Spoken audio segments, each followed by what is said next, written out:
Hey, good morning. Anybody there? Let's see what's up. How's everybody doing today? It's Tuesday, February 25th. Let's see if I can get my headsets working here real quick.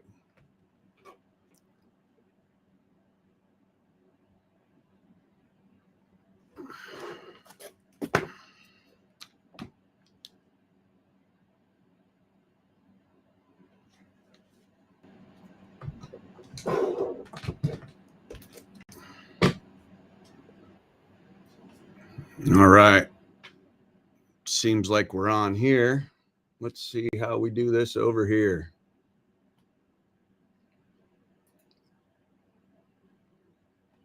So, ladies and gentlemen, here we are. Dismiss. All right. Ladies and gentlemen, welcome to Tuesday Talk, hosted with me, Flyboy. And we got Albert turning on his camera right now. He's coming in. He's linking up. There he is. Hey, buddy, how you doing? I'm doing good, man. So, you know what? We got a little bit to talk about, but first and foremost, we need to make mention of the loss of a brother last night, Moto. He became one of the 22 last night, and it hurts because he's young. He's deployed, right? He's had some run-ins. He's had a lot of stuff go on, right, in his life. And last night it was too much. And he ended it. You know, I've been on the phone with guys this morning. Hi, Matt. What's up, Ledger? Hackers here. Tim, Padre. Look at all these guys joining in. Yeah. There's going to be a lot of guys, I think, this morning that joined that just try to get some understanding. I don't know. You know, the one guy I'm really worried about is Vader. That's his best buddy. You know, the people that really hung around him a lot, the people that are going to beat themselves up over what they missed, what they didn't see, what they didn't hear. And the biggest thing I can tell you is stop, right? I mean, that I know it's easy to say and hard to do. Albert and I have been through it quite a bit with our own dear friends that have had Tibbs telling me to slow down. I only have sick. Slow down. Yeah. It's I really don't know where to start with this. Yeah. We went from an incredibly uplifting 2 weeks, right, with just things falling into place for us. And, you know, I was going down to Daytona to be with Tiffany with the Thunderbirds and just enjoy a weekend with my daughter and the Thunderbirds and the race, right? And just before that happened, you know, we got a call from Ryan Reynolds in the ARCA series who said he wanted us to join Ryan Roulette. Ryan Roulette. Did I say Ryan Reynolds again? You're fanboying again. I was fanboying again. You know, so Ryan reaches out to us, and he's got VFW on the car, and they're going to be at Daytona for the 200. They need a set of tires. We buy him a set of tires, put us on the car, and we wind up finishing 9th, right? You know, that was an up and down day because we didn't get to qualify. Qualifying got rained out. So we didn't get anything. And then we're in the field, and then we practice, and then we go to the racetrack the next morning, and the car's dead on the starting line, right? So they have to push the car back to the garage, change a battery, get back out. They come out just before the green flag. They wind up one lap down, I think on the 3rd lap. The 4th lap, there's a wreck, a caution. They get their stuff back. Hey, Paul Rusk, what's up, brother? Thanks for joining us. Paul is a veteran who he was the president of 2nd Brigade. I don't know if he still is, but that's an MC up here that raises awareness for veterans and helps out a lot in the Canton, Ohio area. So thanks for joining us this morning, Paul. Got that lap down, got that caution, got our lap back, and then we just rode around, right? We rode around for a while and waited and waited and waited, avoided all the wrecks, avoided all the stuff, kept our mission, right? Our goal was to ride around till the end, be there at the end. And we ended up finishing 9th, right? And when I talked to him, good point, Al. When I talked to him after the race, he was so excited because we bought those tires for him, right? And they weren't going to bring tires. So that was a phenomenal feeling for us, right? That we were providing this diversion therapy, like we like to say, to an Air Force veteran, an Air Force active duty guy whose therapy is racing. And he's got the VFW on his car and us on the car. So what better way to raise that awareness, right? It's okay to not be okay. There's plenty of things out there for you to do. Just let's get out of your own head and come hang out. You know, our little sister's on. I don't know if you can see that or not. Karen, good morning, my dear. You know, it was a perfect story for our mission, right? And our mission is that it's okay to not be okay. It's okay to struggle. Just keep moving forward. Keep going. And that's what we did that day, you know? And then, you know, a couple hours later, we missed the Xfinity race because qualifying got rained out and Mike doesn't have any points. So I say that because, hey, our buddy the Undertaker's on. What's up, Steve? Thanks for joining. What was I saying? Oh, Xfinity, we were done, right? So we leave, right? I come up to you because the weather's happening. Big old winter storm coming across Tennessee, West Virginia, all that stuff, Virginia. I'm like, I'm not going anywhere. I'm going to stay at your house. Well, that night, we get a message that Mike Harmon's going to go to Atlanta and they're in the race and they're going to keep Save 22 on the car. So you and I make a decision right then and there that we're going. We're going, right? It's not just about the sticker on the car or being at the race. You and I talked at length about that. It's about the mission, right? And I don't think anything could have prepared you and I for what we experienced at Atlanta, right? It's not the sticker. It's not the decal. It's the impacts. Yeah. It's the impacts. Yeah.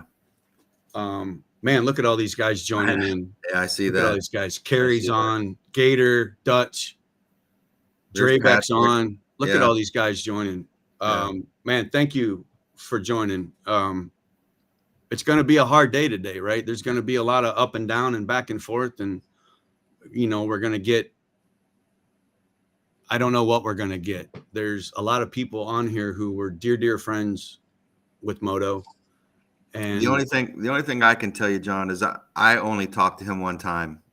And sadly, you know, it's just the way it is because where I live. But talking to him at the hike and the joy and the laughter and just his presence was phenomenal, man. You know, and here he is. I don't know him from anybody. And he's out there blocking traffic for us so we can ride, so we can walk, right? Give him the mission. He's doing it. He is. And just knowing a little bit I know of him just from that day, you know, it saddens me too, because to see all our brothers and sisters hurting. It does. They are. They are. And there's no answers, man. And that's the hard part. There's no answers. There's not. And there will never be. I want everyone to know that. You will never have the answer that you think you need to have. It's not going to come. It's not going to come. You and I were talking about Dustin with your experience with him. And I brought up CC or Curtis. And, you know, you and I have, I don't know what, 15 between the two of us, you know, and hey, Kevin Martin's on Showtime, my brother. There's Brandon Kaufman. Getting all kinds of people jump in today. This is good. They are. They are. This is really good. Really good. Listen, I want everybody to know too that we can join. We can have up to 8 people join, right? So I have a link that I can put in the chat. I think. I don't know if I can put it in the chat or not. I'll figure out a way to do it. But I can put it in the chat, or if I already have your phone number, I can go ahead and send you that link, and you can join in. So if there is something that you want to get off the chest, you want to join into the conversation, and you don't think text is working for you, please come on. We'll put you on the camera. If you don't want to be on camera, don't be on camera. You just want to have your voice heard. Please, Yeah. let us do this. Let us help you. I think too, you and I talked before, you know, and it's such a hard subject to talk about. It's so hard when you're hurting. It's so hard when you're mad. It's so hard when you're all these things, right? Like for me, the one that really sticks out for me is Dustin. But help that kid for years. Tommy too, you know, you talked to him a few days before, and man, we're so good at masking. Yeah. Yeah.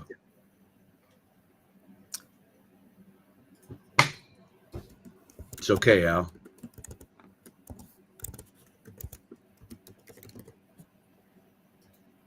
Sometimes this is all you can do, guys, right? Sometimes all you can do is just sit there and realize you don't have an answer. You got to feel that pain. You got to feel those emotions. You got to get through it. You have to let it go.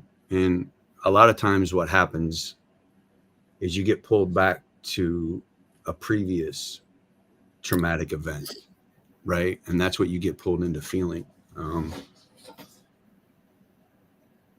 I got pulled into Curtis's, right?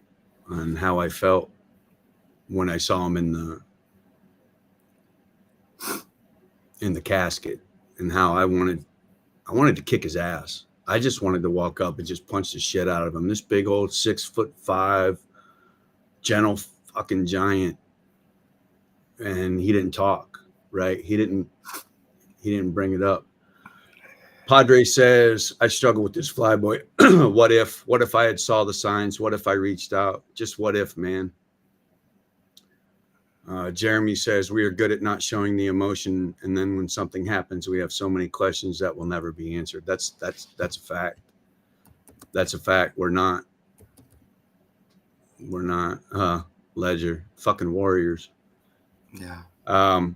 Yeah, we're all warriors. We're all warriors, no doubt. But you know, I'll give you a 2-line word from the Bible for all you Bible guys. Jesus wept. Even Jesus cried. Yep. So what makes you think you can't cry? Right? Yeah. You all right, Al? I'm good, man. I'm good. It's just the sadness, the frustration, mad, all of it. And you're right. It just brings back, you think of Matt, you think of Chris, you think of, you know, Hags, you think of all these names, man. And, you know, you could what if yourself to death. You really can.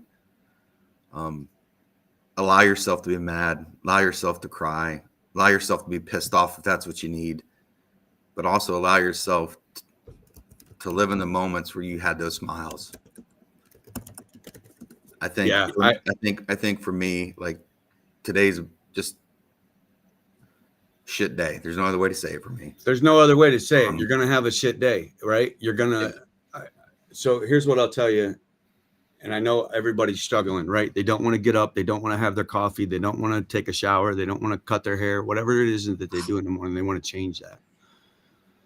Well, I'll let you know that I got up 7:30 this morning with the dog, and I did my normal routine, bathroom, let the dog out, feed the dogs, and then bam, bam, there he is.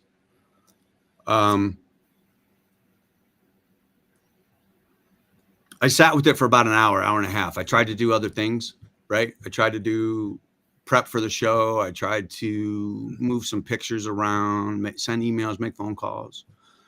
Wasn't working. Wasn't in there. So I forced myself to go take a shower. And I know it sounds funny, but if you go in there and you force yourself to shower, wash your hair. For me, it's shave my head, right? Shave my face, clean my beard, right? And go through the whole process, right? Wipe down the shower, clean the sink off. No water droplets. No water droplets. Do the foo-foo, do the deodorant, do the smelly, do all that. Put on a good pair of clothes, right? Stand in front of that mirror and say, I'm still here and I love myself, right? This fucking sucks. And it hurts. And I'm mad at him. And I'm going to do everything I can to honor him and do my best to make sure that my brothers know the next time that this comes up, because there will be a next time, fellas and ladies. There will be a next time. That I'm going to do everything I can to prevent it. And the only way that I can prevent that is by being available. That's it. Yeah. Be available. Be vulnerable. Be vulnerable. Share that comment with somebody that said, when you say to them, I feel like a scared little boy right now trying to make this decision. I am scared to death on if I made the right decision or not. Or, you know, I'll liken it to what you and I went through last year, you know, with our parents. You lost your hero. I lost my hero. And we struggled. We struggled a lot with that. I don't know if I'm doing the right thing. I can't help them. Am I right? Am I wrong? What's going to happen? Bro, nobody knows. Nobody knows. The only thing we know is that we made ourselves available. Yeah. And they have to choose to accept it, right? They have to accept that help. Yeah. And you and I talked about that, accepting that help, right? And understanding you can be mad, you can be sad, you can be all those things, right? Unless you are there at that right exact time, there's nothing any of us are going to do. Yeah, there's nothing that we can do for it. And it's a hard reality to accept. And I say this coming from a place where I have taken a weapon out of a person's hand. Mm-hmm. By the grace of whatever you want to call it. Chuck and I happened to get there at the right time. And you know, 10 minutes later, we roll up on a different scene. We just do. Mm-hmm. We got a comment here from Jonathan Lux. Okay. Welcome. You're not a vet. Don't ever downplay yourself. You still struggle. Fighting stage 4 metastatic prostate cancer, brother. My dad. So I relate. Man, I'm proud of you. I'm proud of you for keeping going. I'm proud of you for reaching out. Thank you for coming to us. I know there's a lot of things out there that you could do, but thanks for coming to us. Kevin Martin, suicide is a permanent solution to a temporary problem. Boy, you ain't wrong, brother. I think you and I have shared that comment many times, Showtime. You know, make ourselves available, make the conscious choice to accept that help. Hey, hello, pot, calling the kettle black right there. Yeah. You know, take your own advice. You and I spent a lot of time together this past week, elbow to elbow, essentially, for days. And you know what we did when we got back to your place? We separated for about an hour and a half, 2 hours. Separated. Look, I've been around you a lot. I love you, but I need some time right now. I need a minute. I need a minute. It's not to process anything. It's just I need a minute to myself, right? We were focused. Hey, you need to take a break, right? And I think a lot of us press on, you know. Matt said we're warriors and keep pushing. Well, that's cool, but at some point, that emotion, that demon, that baggage that you're carrying that you refuse to acknowledge, the pain, the sadness, the anger, you refuse to acknowledge it and just keep moving on. At some point, it's going to come and it's going to hit you right in the mouth, right? And it's going to knock you the fuck down. And I can say that because I've done it. It's happened to me. It's happened to Albert. And what happens is you start becoming short. Hacker knows this.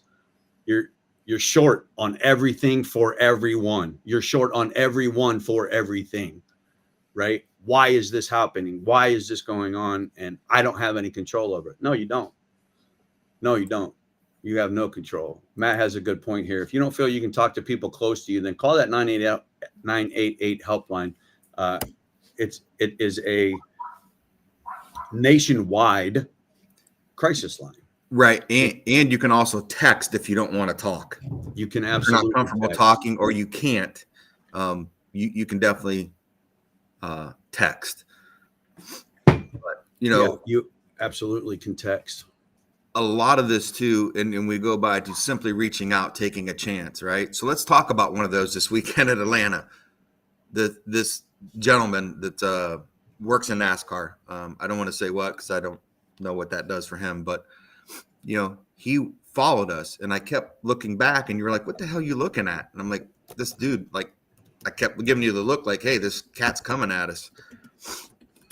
Next thing you know, we stopped to talk, and he rolls up on us and introduced himself, and I'm struggling with this, and I've watched you guys out here for years, and I've never come up to say anything, and I'm hurting, right?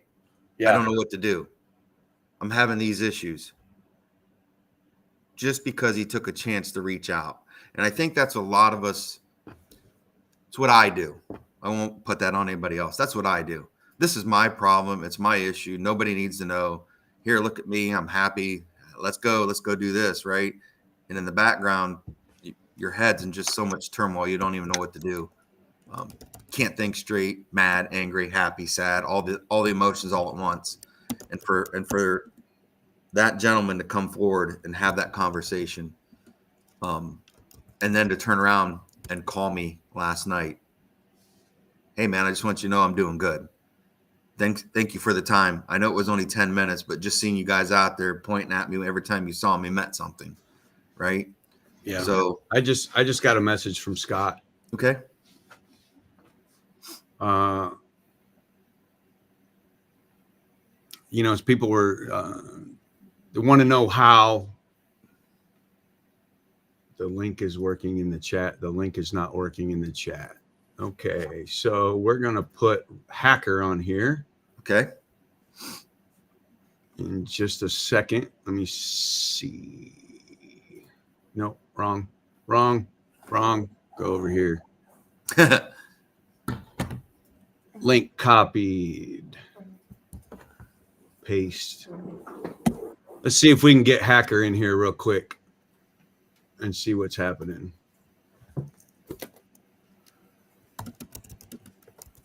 I'm messaging back and forth with Scott right now. So I want everybody to know that's on here right now, we are in contact with his best friend. He's okay right now. He's struggling. He's having a hard time. And if he doesn't reach back out to you, know that it's not you, right? So many times we get this thing in our head that they really don't care. They just want to know my bullshit, right? And that's not true right now with all of us here at Save 22. We do care, and we're not going to share what you share with us. We've had so many private conversations with individuals and things. Hey, we got Hacker on now. Let's see if we can get him to join. I got his microphone. All right, Jason, you're on. You got your microphone. I just added your. There we go. We got him on. So Jason is one of the co-founders of Save 22, and Hacker is actually one of the guys who gave me his time to save my life 10 years ago. Right. He's my 3 a.m. These three guys right here, us three right here, are 3 a.m. friends to the end. Right. And we challenge everyone to have that 3 a.m. friend to be able to call and say, I don't know what the fuck is going on, but I need to talk to somebody, and we'll talk it out. And it can be anything. Jason, you chimed in. You wanted to say something. Yeah. So the link that I wasn't trying to join the chat, or join the live stream, but the link that I sent in the group chat there was for a testimonial that I did when we were out at Oak Island in North Carolina for a different organization. And I encourage everybody to take a minute to look at that link that I posted. And it's all about swallowing your pride and asking for help. When Moto got back from Syria, we had a lot of conversations. I'm sure Vader and him have had way more conversations. Way more, right? And I know that them guys are very, very close. And this is unreal. I mean, fuck, I don't even know what to say, dude. It's okay. I don't think none of us know what to say because none of us know what was going through his head last night. Right. And it could have been just an angry conversation, right? And he just said, fuck it, I'm done. We don't know. It could have been a pile on of a lot of things. And you're not going to know. So for everybody that's dealing with this, again, you're not going to get the answer. Right. You're not. And Jason and me and Al and Josh, Riley, Matt, Tom, we've all sat with those feelings, those, I don't know what the fuck's going to happen. We've all sat with that. At some point, we reached out. We picked up a phone. We sent a text. We got out of our own way. We allowed somebody to come in and hear what was going on in our head. I had a counselor tell me one time, thoughts are only thoughts until you act on them, right? So you can think about it all you want, because I don't think that's out of the ordinary. I think everybody thinks about dying at some point. I think everybody thinks about what it would be like to end your own life. The difference is, are you planning it? Are you thinking about what it would be like? Are you making a plan? Are you giving things away? Are you making comments to the point of Jamie, the significant others? Yeah. So, let's talk about that for a minute, shall we, gentlemen? Yeah, right there.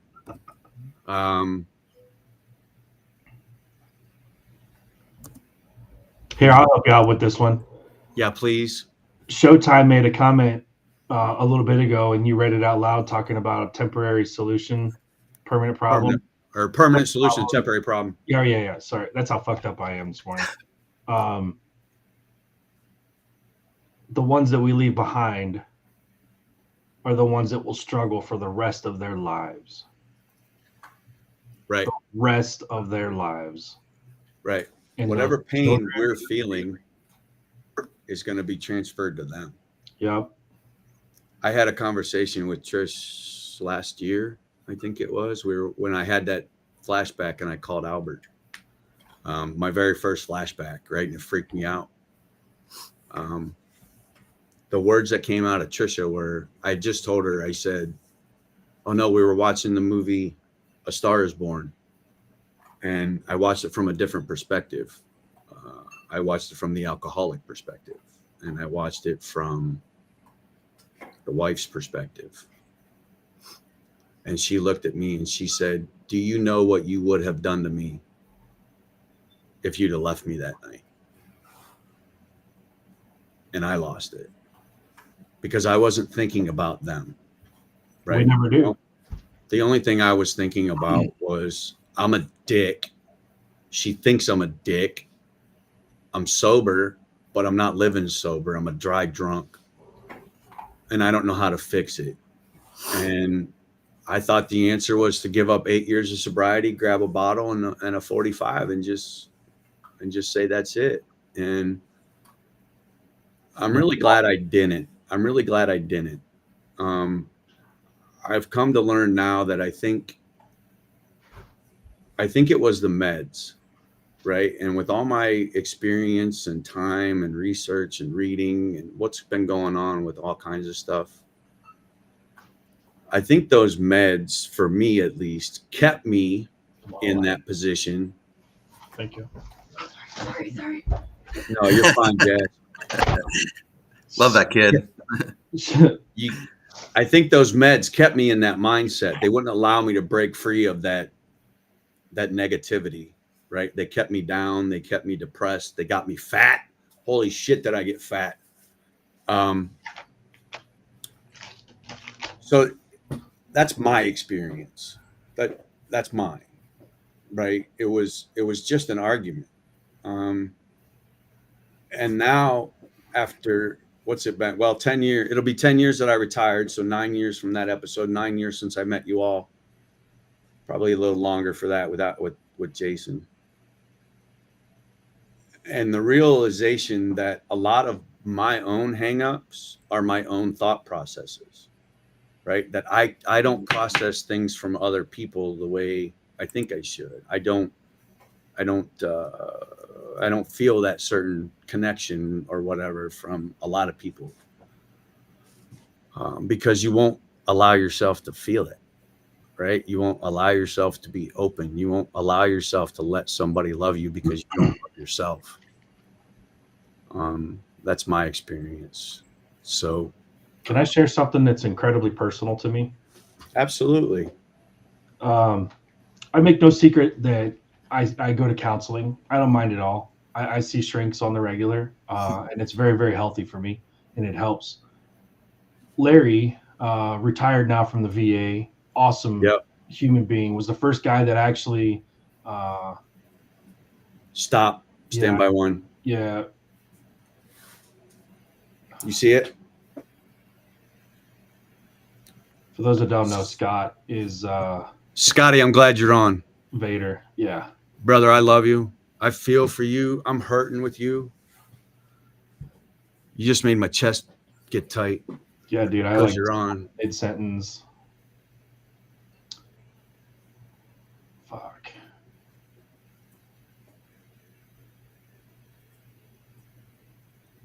Scott, I want you to know I've done that too with a friend, right? You're not alone in that. You're not. Okay?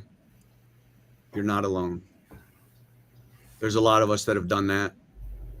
And it hurts and it's painful and we beat ourselves up.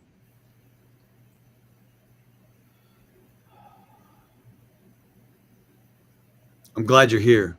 I'm glad you're on. I'm glad you're listening. I'm glad you put something out there.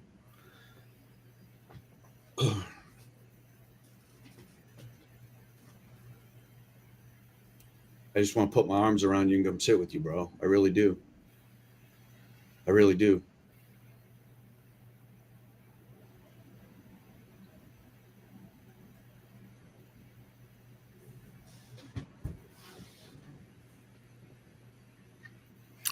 Sometimes this is all it is, right, guys? You don't have to say anything. You don't have to do anything.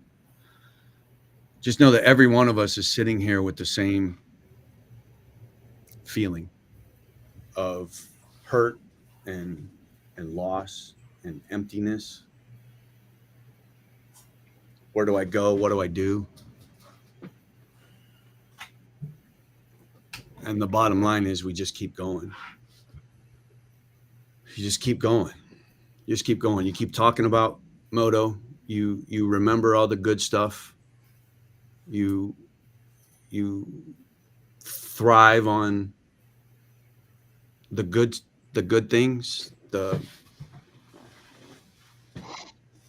moments that nobody ever knows about but you, right? And you smile about those. Spot on, Cinder. Yeah.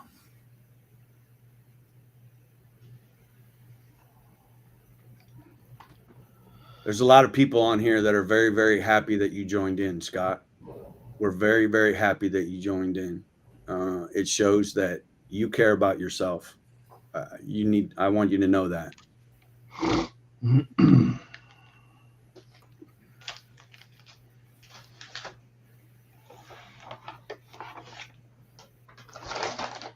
I think this was good. This is good. This is, and I want to give credit to Tim Arnold. Tim called me this morning and I said, I think I'm going to get on this morning and we're going to do a thing for Moto and we're going to talk about it. And he said, yes, do it. I'm going to shoot it out to all the leathernecks so that they can join in, because we don't have a place to go right now, and we're all over the state, right? And he impacted a lot of people. So I'm very grateful for this opportunity. Safe 22 is very grateful to be here. We're very sad that we have to still be here.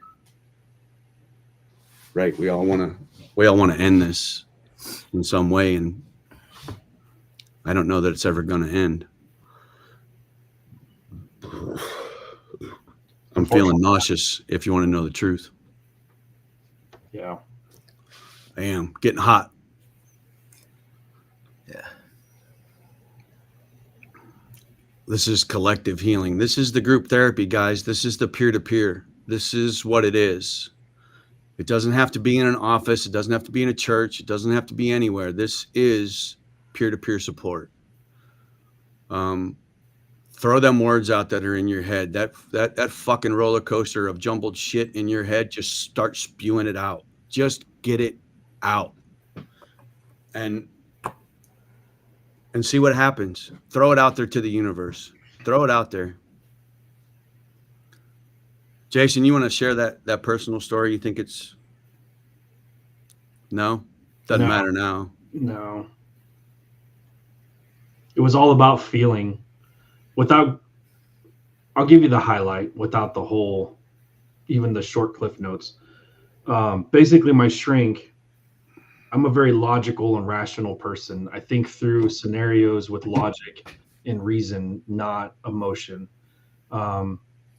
The things that I did while deployed, I always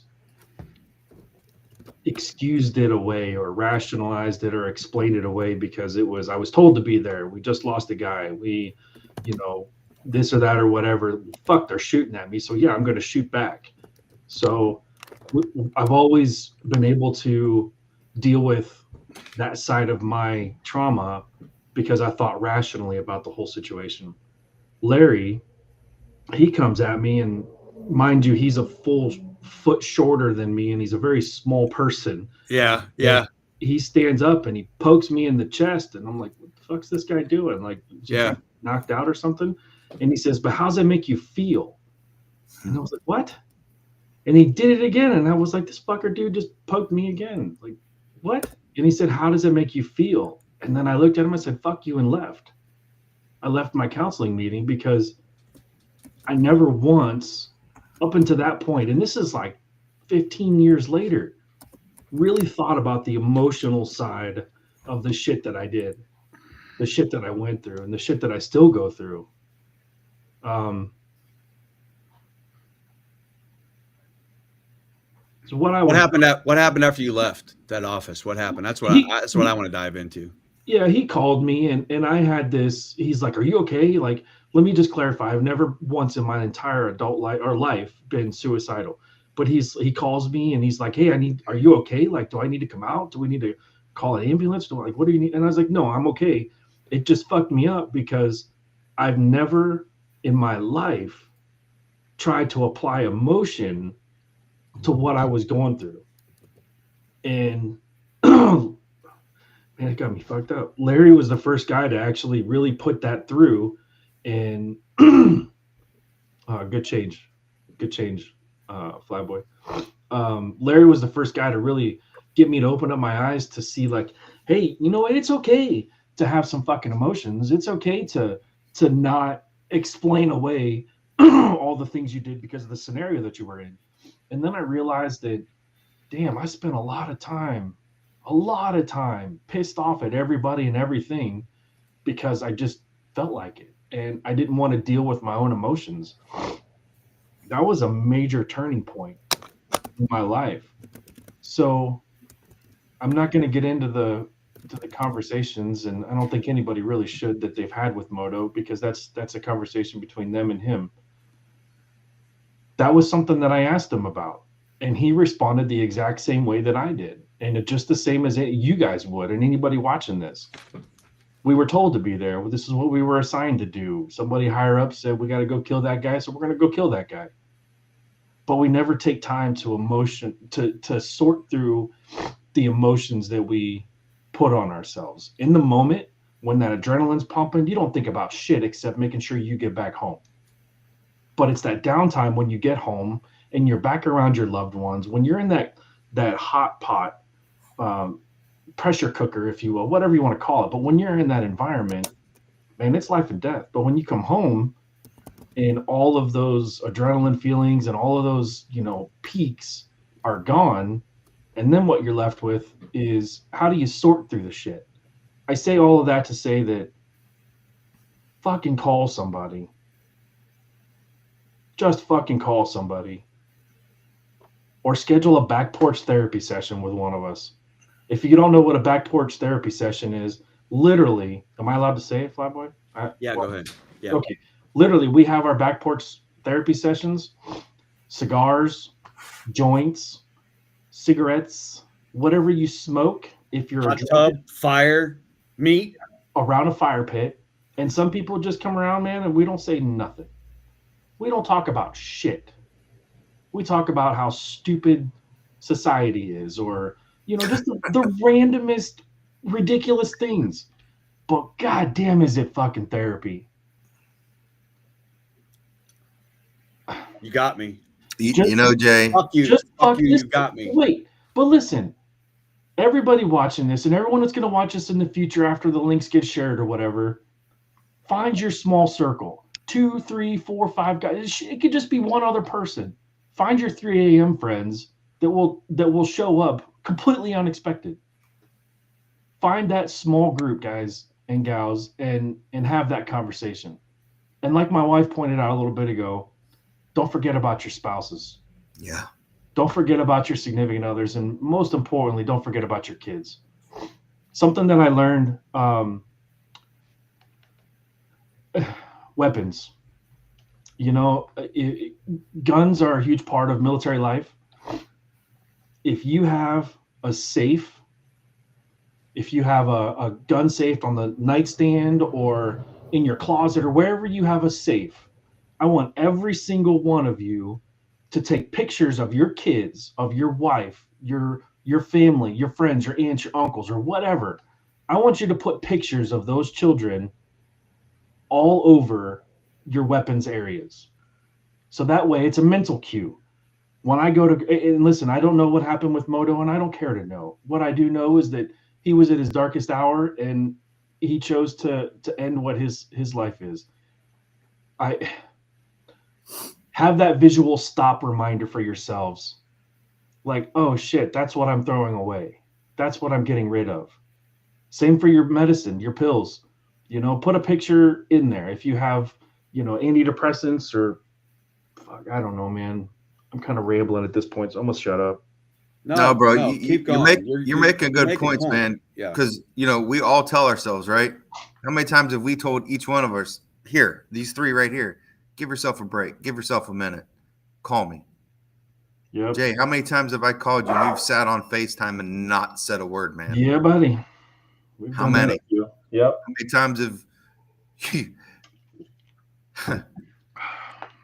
shown up while I'm cooking tortillas and then we just sat around a fire and didn't say anything, man? Yep. Presence. Just be present in the moment with the people that you're with. Yep. And don't be afraid to share your emotions with somebody, guys. For real. Yep. Do not be afraid. I'm 44 years old, and I tell everybody that I might just be, I'm going to look right at the camera, I might just be the happiest, clinically depressed motherfucker you're ever going to meet in your entire life. Why is that? I'm a happy dude. My life is fantastic. But that goddamn depression, right there. Right there. Fuck you for depression. I can't beat that. I will never be able to beat that. And if I do, I'll sure as shit share how I fucking figured it out with everybody so that somebody else can try and learn too. Meds help, but they're not a fix-all. They're not a fix-all. You have to get ready, or you have to get your mind right to get everything else right. So you do. Reach out, guys. We got a couple comments on here. Aaron said, Jason said he believes this is where many of us struggle. Or Aaron said that, I believe this is where many of us struggle. It's easier to gaff the emotion off and chalk it up to, this was the task we were given and you fucking did it. Emotion brings vulnerability. In the moment, Yes, when you're in that task, when you're doing that, absolutely, it brings vulnerability. You can't be emotional, whether you're 20,000 feet in the air and an engine goes out, or you're taking fire on the ground, or whatever it is. You can't let emotion get involved. I have to do this job. It's afterwards, right? Because you're trying to process what you felt, right? What was that? What did I go through? Why now? Well, you know what? I don't know why now. Yeah. But it's happening now. So let's figure it out. There's a couple more comments in here. Fucking Cinder. Yeah, Cinder with this. I'm the one you call that lacks empathy and comes off as an asshole. That's true.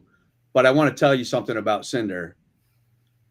The day I got fired last year from the FAA, and we all knew it was coming. I just didn't know they were going to use those words, right? Those words were, you're fired due to medical inability to perform your job. And I got to tell you, when I reached out to Tim and I was in a tizzy, and he just said, would you shut the fuck up? You got what you wanted. What you wanted. Who cares how it happened? Move on. What are you going to do with it? And Tim says, Flyboy hates talking to me, but when he needs to hear tough love, I'm the guy he can call. You're not wrong. You're not wrong. You're not wrong. And some people need that, right? At certain times, right? And if you don't hear what you thought you should hear or that you needed to hear, then you call another person, right? And you tell them what that other person said that pissed you off or didn't fucking register. And when that other person says they're right, maybe it's you that's having the struggle, right? With getting through the thing. So there's a couple other comments on here too. Oxycontin, oxycodone, Xandex, my only weapons. I really don't know what that means. I hope you're not abusing those. Hey, John. Tim, I got one for you, homie. Did you work through your emotions yet? Because Tim and Matt are two guys that know the exact same hell that I went through. Because they were in the same shithole that I was. They were in the same shithole. We were in the exact same spot. And it was the weirdest fucking interaction. When we started shooting the shit one day, we're like, wait, you were there? You were there? I want Tim to join. What? I want Tim to join there? on this chat. Yeah. I just now started to deal with my emotions. Right. And Cinder, this fucking guy. This fucking guy. He just throws out 3 emojis because we know he probably. We know the answer. That's okay. And it is okay. It's going to hit somebody a ton of bricks. Because he has his way of dealing with it, right? Yep. I don't want to talk to just anybody. I don't want to deal with it right now. When it's my time, I'll deal with it, and I'll deal with it my way. Back to what somebody else said, you have to want the help before you can. I don't know who said it in the chat, but someone said you have to want help before you can get help. And that's the absolute truth. If you're not ready, if your mind's not in the right spot, then listen, I will go wherever in the entire United States. You fucking call me, I will show up anywhere and walk your ass to the door. I will hold your hand. I will put my hand on your shoulder. I will stand to your left, your right behind you. I don't care. You tell me. I will show up and I will walk your ass to therapy. Yeah. But you, whoever you are, you got to make that decision to walk through the damn door. You do. And you have to make that decision to open up and be honest about yourself and everything that's going on with you to that counselor. If you're not going to be 100% open and honest and tell them when they ask how much do you drink and you say, I have a couple beers a night. No, I have a couple cases a night. I have a 12-pack a night. I don't sleep. I wake up and I am in this shake. I wake up stuck like this with my hands because I'm fighting in my sleep. Flyboy, you are no saint. You told me one day if I repeated something I did, you would knock my teeth out. I didn't know to punch you or hug you, but after I thought about it, brother, your words changed things. I have no idea what I said to you, Paul, but I'm glad you didn't knock me out, and I'm glad I didn't have to knock you out. So Yeah, I'm looking at what Jonathan has said here, Jonathan Lux, and this one's kind of sticking with me. The oxycodone and Xanax, Yeah. my weapons. Brah. 28 pills a day for me, man. Yeah. Oxys, perks, gabapentin, tramadol, toradol, Ambien, you name the cocktail, I had it. One wasn't enough, 100 wasn't too many. I'm still here, bro. Put the shit down. Unless you absolutely need it, put the shit down, man. There's other alternative methods, and that's all I'll say. It's up for you to find that out for you. I'm here. That's all I can tell you. 28 pills a day, blood work in the shitter, made a change in my life, went to the holistic approach, detoxed myself, and here we are, man. So even through we're all having all this pain, all this anger, look at the stories that are coming about because of it, right? Everybody's sharing. There's a little smile from Jay, you know, bro, even in your darkest, deepest, pissed off, most, there's still fucking hope. There's still somebody who fucking cares. I heard a line in survival school. It's funny you mentioned hope. Hey, guess who's trying to come on?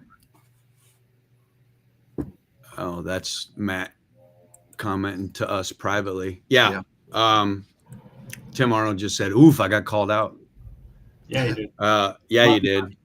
Showtime. I want you to know. I want you to know that was Hacker that was called me. you out, Cinder. That wasn't me. It was not Flyboy. I didn't do But that. did you see what Showtime said? They're both tough. Where? They're both my tough love. I didn't want to get my ass chewed, so I don't reach out. No, I didn't see that one. Where is that one? I missed it. It's the truth, man. We're all full of tough love, and fuck. Yeah, it is what it is, guys. It is what it is. And you know what? That can go either way. That can go positive, that can go negative, that can go either way. But my line back in, hey, Timmy says he's on. All right, we're gonna add Tim Cinder to the call. Oh boy, here we go. All right, here it comes. Oh, there he is. What is that beard? It's kind of glory. Leave the beard Oh alone. my God. These are on for a reason because fuck you for calling me out. I love you. you, man. We love you, and we know that we know who you are, right? We know who you are. You know who you are. But we also know that you're hurting, right? So kudos to you for clicking on the link and coming in. Really, it shows a lot. It's okay. It's okay. It is. You don't have to be big, tough, badass, Purple Heart guy all the time, bro. You really don't. It's okay to be mad at him. It's okay to want to choke the living fucking shit out of him. The tough love. Absolutely. That's this guy. Yeah. So now he's going to get up and walk around. This calling out shit is what we do. It is. It is. I'm glad you said that because if you don't have a friend that can call you out on your bullshit, they ain't your friend. You ain't got no friends. You ain't got no friends. You don't. We have called each other out so many times. Timmy and I can't tell you how many times. I think y'all love to hate each other from time to time. I wouldn't doubt that. I wouldn't doubt that. But I'm going to tell you what drew me to Tim right off the bat. We met at, what's that called? Michael D's. You hadn't joined the club yet. Showtime found you. You were with your significant other of the time.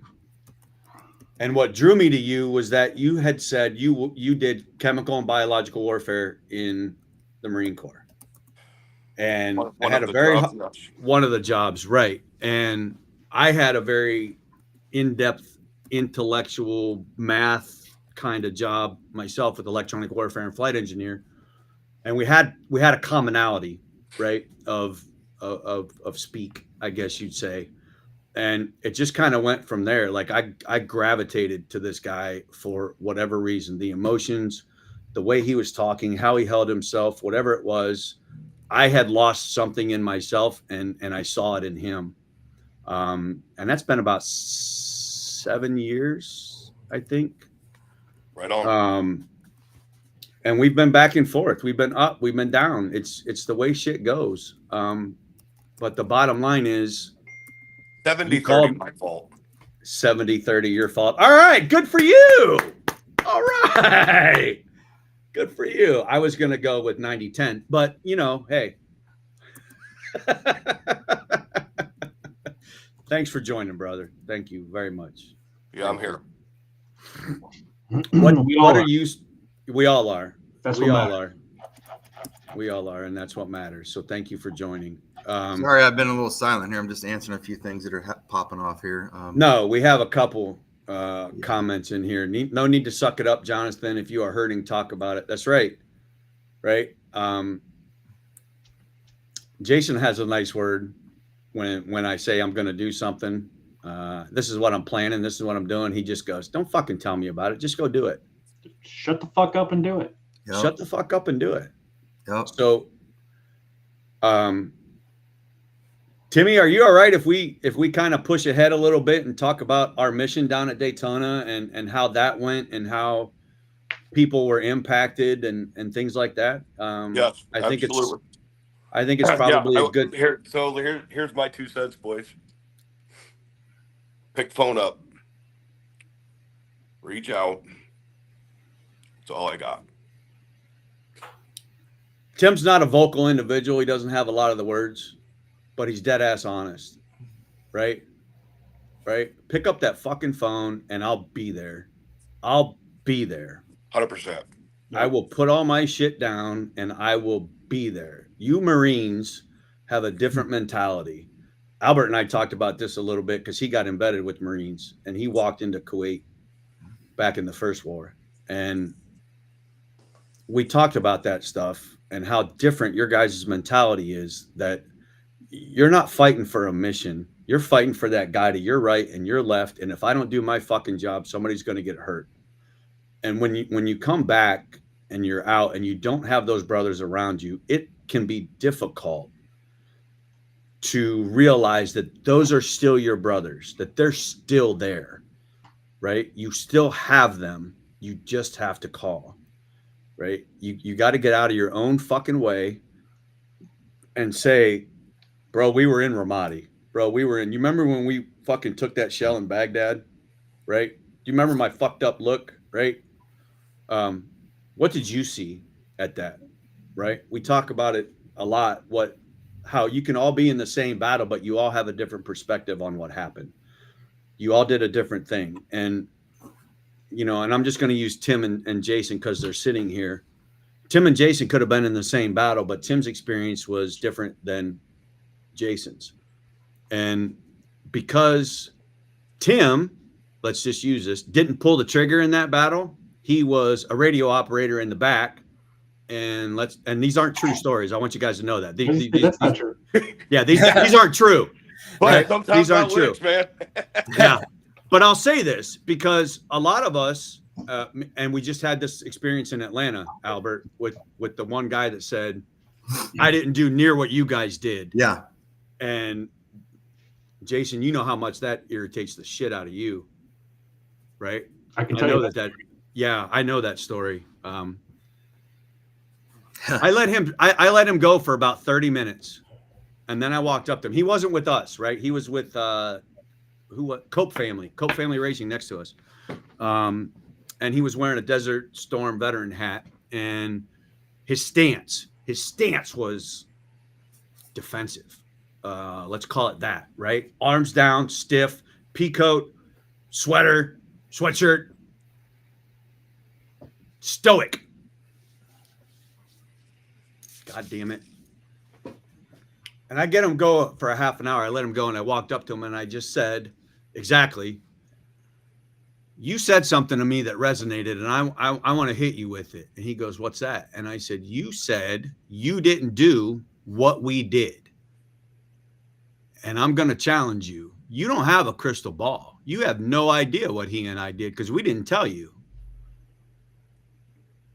You were a subtender. And you never went in, and you don't think you qualify. You don't think your shit's validated. So I said to him, do you think that pulling the trigger and ending another human's life would validate your PTSD. Because I'm here to tell you that that will open a whole nother can of worms that you don't want to deal with. So fuck you for thinking that I'm justified and you're not, simply because you heard something. You still left, bro. You still joined. You loaded bombs, missiles, cleaned a ship. I don't care what you did. You were fucking there. My dad had that mentality too. My dad thought he was a coward. He told me he called himself a coward to my face. I'm a coward because I didn't go. No, Dad, that's not the case. You signed the papers. You were a number. Your number didn't go. That's it. That's it. And when I originally started Straight Talk, that was my frustration, right? Why do I feel like this? I didn't get blown up. I didn't pull the fucking trigger. I didn't do any of that. And it was you guys that let me know that you did your stuff. You left. You signed the paper. You were in danger. You might not think it was danger, but it's danger. And all those emotions are the same no matter what your job was over there. Don't downplay what you did. Comparison is the thief of joy. That's what I was looking for. You cannot compare your service to anybody else's. You cannot compare your pain to anybody else's. A doctor once described it to me as, if the worst thing you ever get is a paper cut in your life, that paper cut is the worst pain you've ever experienced. Period. Yeah. Reach out. I want to try and share this this screen. I don't know if this is going to work or not. I've not done this before. Yep. Stand by and I will click you over. Boys, I'm jumping off. You guys need me, call me. Timmy, Anybody. thank you very Tim. much. Thanks for being here, brother. I love you, man. We'll talk to you very, very soon. Can you share that, Flatboy? No, I don't know what I'm doing. Try it one more time, Hacker. Let me see if I can. I got some backstage This access source, you here. got to change the source. Yeah, that's beyond me. We'll just keep playing with these stickers here, with these buttons, and see what happens.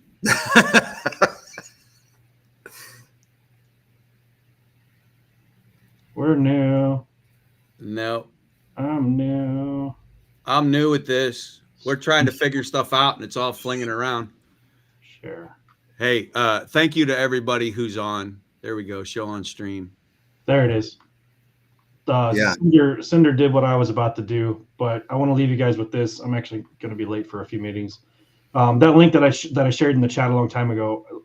Let's just watch this for a second. Swallow your pride. See that? Ask for help.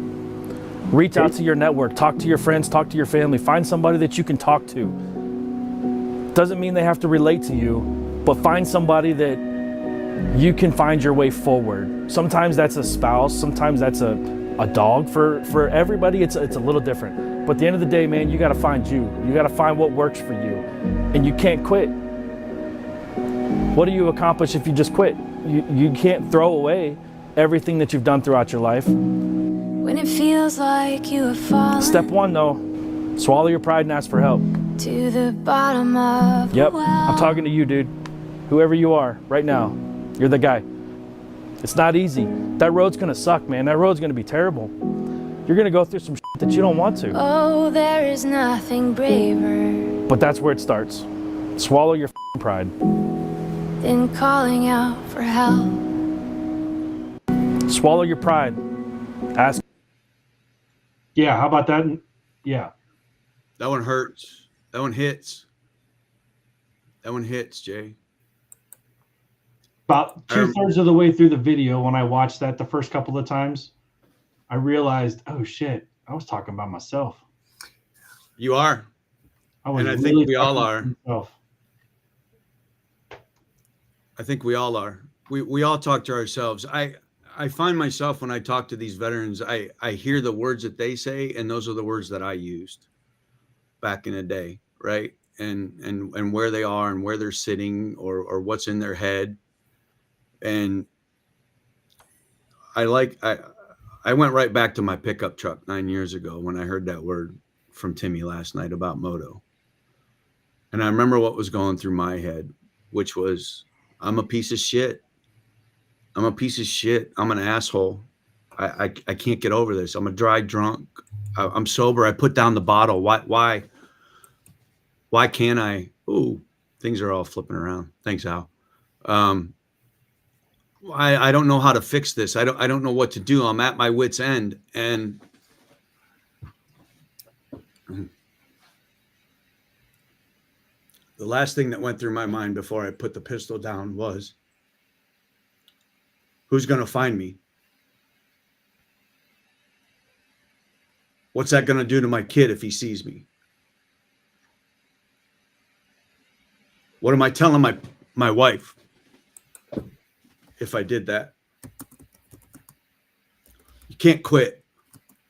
You can't quit. Sometimes we have moments where we feel like everything we've done means nothing. Everything we've done means nothing. And that's not true. It's not that it means nothing. You just don't have the right people around you. Albert and I sat on the porch, on his back porch, which we're going to call Therapy Porch South very, very, very soon. Yesterday. No. Sunday night. And Albert and I have been dealing with an issue of walking. It's no secret that both Albert and I have back issues and leg issues. And hey, Scott, while everyone shakes their head at my crazy lifestyle and told me to have at it, Moto was the only one to actually be by my side no matter what. And that has to hurt, bro. You don't have that. You don't have him anymore. And I feel for you. I feel for you. The hard part is there's nothing we're going to say that's going to take this away. We're not going to take his anger, his pain. All we can do for Scott is say, look, bro, we're here, man. Reach out, sit with us. Don't sit with us. Call us, sit on FaceTime, be mad, cry. I'm sorry doesn't even cut it. It doesn't. It just doesn't. And I Scott said he feels more. like the wheels are gone, and it's going to feel like that for a little bit. It is, Scott. It just is. There's a part of you missing. There's a part of you missing, brother, and nothing's going to fill it. I want you to know that nothing's going to fill it. You're not going to find it elsewhere. But what you yourself have to do, we ourselves, when this stuff happens, is we have to rejoice in the fact that we got to enjoy him while he was here.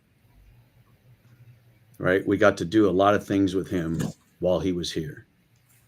And that's where you need to rely on, right? You need to sit on those and sit with how awesome he was for you, how great he was for you, all the things that you guys did together, and how incredible he made your life. I saw you guys together, man, all the fucking time. It was like Tweedledee and Tweedledum, right? Truth. Tweedledee and Tweedledum. I could never reach you two. I felt like I could never reach you guys. You're just a different generation. You're a different breed of Marine. You're a different human being. You have a never quit attitude and a mission first and go, go, go. And sometimes it's hard to sit with ourselves, right? It's very hard. Albert and I talk about this a lot. We're great when we're around a group. We are phenomenal in a group of veterans. Where we are not phenomenal is when we are by ourselves. That's the problem. It's human nature, I think, that we think about negatives. that we think about what we could have done better. We think about how we could have changed things. And the bottom line is you're not going to change anything except tomorrow. And the way you change tomorrow is by doing better today. That's it. And it sounds cliche and stupid, but it's true. Right? When you lay your head on the pillow tonight, you have to know that you did everything you could to be better. Right? Maybe just 1%. Maybe just 1%. I don't know what that is. I don't know what that is for you. I know your brain feels like a fucking roller coaster right now. I know your emotions are up and down. I know you're probably walking around your house like, I don't know what to do. I don't know what to do. And it feels overwhelming.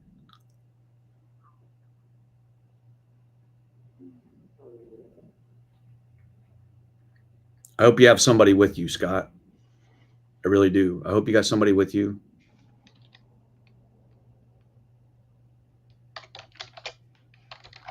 To just be, right? To just be there.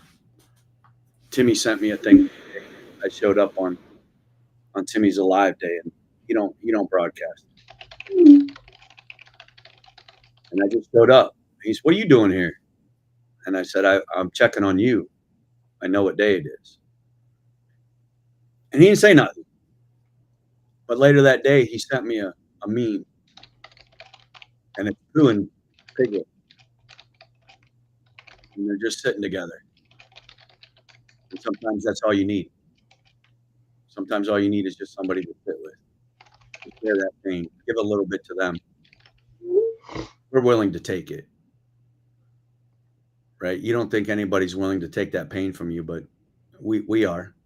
We'll sit with you with it because we've sat through it ourselves and we've sat with others with it. I had a guy come an hour and a half away when I called him. It's Dave. And, the Dave that I mentioned on Straight Talk, that whatever it is, brother, we'll get through it together. And he was here in 90 minutes and he took every pistol out of my house. And he says, "You'll get them back when I think you're ready." Right? And I'll never forget that. I'll never forget Tom every day at 3:05 picking up the phone to call me on his ride home because he knew I was hurting. And I looked forward to that call every day at 3:05 for 5 days straight. Call me out on my bullshit. Tell me I'm not thinking correctly. Tell me you've been through it. Tell me this is what you did, right? Let me figure it out on my own. I'll do what you say, but if it doesn't work for me, I got to try something else. But you got to keep trying. You got to keep trying. AA's famous line is, keep coming back. Fake it till you make it, right? Just keep coming back. Keep listening. Eventually, somebody's going to tell you your story from them, right? And you're going to relate. You're going to find them people. And sometimes people come in and out of our lives for a simple moment, right? Just to get us through something. That's it. But we have to always grow. And I think the way that we grow is by pain, is by trials, is by doing the hard thing. And right now, talking about it is the hard thing. So if you're struggling, if you're hurting, and you don't know what to do, I'll challenge you to just start crying. Just let it out. Let it out. It's okay. It really is. If the struggle is work, if the struggle is the kids, the checkbook, the job, whatever it is, talk to somebody. Just get it out, man. Al, you all right back there, brother? I'm good, man. I'm good. Jason? Yeah, man. I'm here. We'll put out a post. Padre, Dave Cunningham asked me to share that link. We'll have the guys from Safe 22 link, or someone. I don't think I have Facebook access anymore, but we'll have somebody post that video that I shared. I need to jump off of here, but my wife made a comment, but you are never truly by yourselves as veterans. And that's true. We're not. It's true. We all have somebody that we can lean on. And some people have a much smaller circle. Some people have a much bigger circle. But you know, I'm getting text messages right now from somebody that is kind of unexpected because vulnerable. That's what they're experiencing. They're vulnerable in their own heart and their own mind, and searching for the peace and the way forward. It's okay, man, for everybody. Find that fucking person that you can lean on and have that conversation with. Scott, Vader, brother, it's been a minute since we chatted. I think the last time I saw you guys together was at the Atwood last year. You got my fucking number, homie. Call me anytime. But last thing I want to say, guys, you know, get some back porch therapy. Find somebody, find a group that you can talk to, and do it quick, because tomorrow is not fucking promised. Tomorrow is not promised. Live right here, right now, in this very moment, because tomorrow you have no idea what the fuck's going to happen. Take time for you first. Build your foundation. Get your mind right. Get your family right. Get right with your kids. Whatever it is, man. Make amends. I'm an asshole, man. I'll carry a vendetta to the grave just because that's who I am. Hey, petty. Sometimes it's just not worth it. Sometimes it's just not worth it. It's not worth it. It's It's not. not worth it. I You know, love you all you said- guys. I'm grateful that Tom called me 100 years ago, it feels like, to start this thing. Here we are, 10 years, trying to make a difference. Unfortunately, as we know, we can't save them all. When someone has it made up in their mind, it's the only thing that we can do. Jamie. Once again, my That's a wife. good one. Tomorrow Yeah. is a promise, but tomorrow needs you. Yeah, man. Yeah, man. You. Yeah, man. Tomorrow needs you. Yeah. Tomorrow needs Call you. somebody. Call somebody. Jason, thanks for hopping on this Yeah. morning. Love you I know guys. you're busy. I love you too. Thanks for being here, Love you, brother. Jay. Love you. We'll talk soon. All right, Yeah, bro. man. Back See ya. porch See ya. tonight, please. Yep, for reals. Yes, All right. please. I Back think porch tonight. I'm coming up to your house there, Flyboy. Just FYI. Yeah, come on, bro. All right, brother. I'll see you in a little bit. All right, man. I'll see you. See you guys. Love you Take all care. in the crowd and in the chat. Thank you. Have a good one. For the best you can, anyway. Peace See you, out. Jay. So here we are. Jason said something that you got to take time for yourself, and I want to hit on that because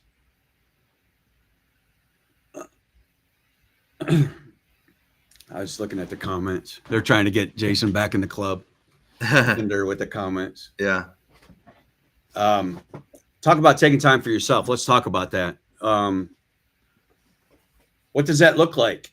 Right? So many of us don't know what that means. And you and I were talking, I don't know when it was or what brought it up. I think it had to do with the garage. Might have been the garage. I can tell you exactly what it was. All right, go ahead. If we're on the same story. I think so. I told you to make sure that you took time for you during these past couple weeks. Take a spot, find a spot, nobody around, put the phone down, leave it wherever you need to leave it so it's not vibrating, and really look at where you're at. Take it in. Right. Because I know the background. I know what that means for you to be at the track. I know the connection. And for you to be in work mode the whole time, for all of us, every one of us, we need to take a second.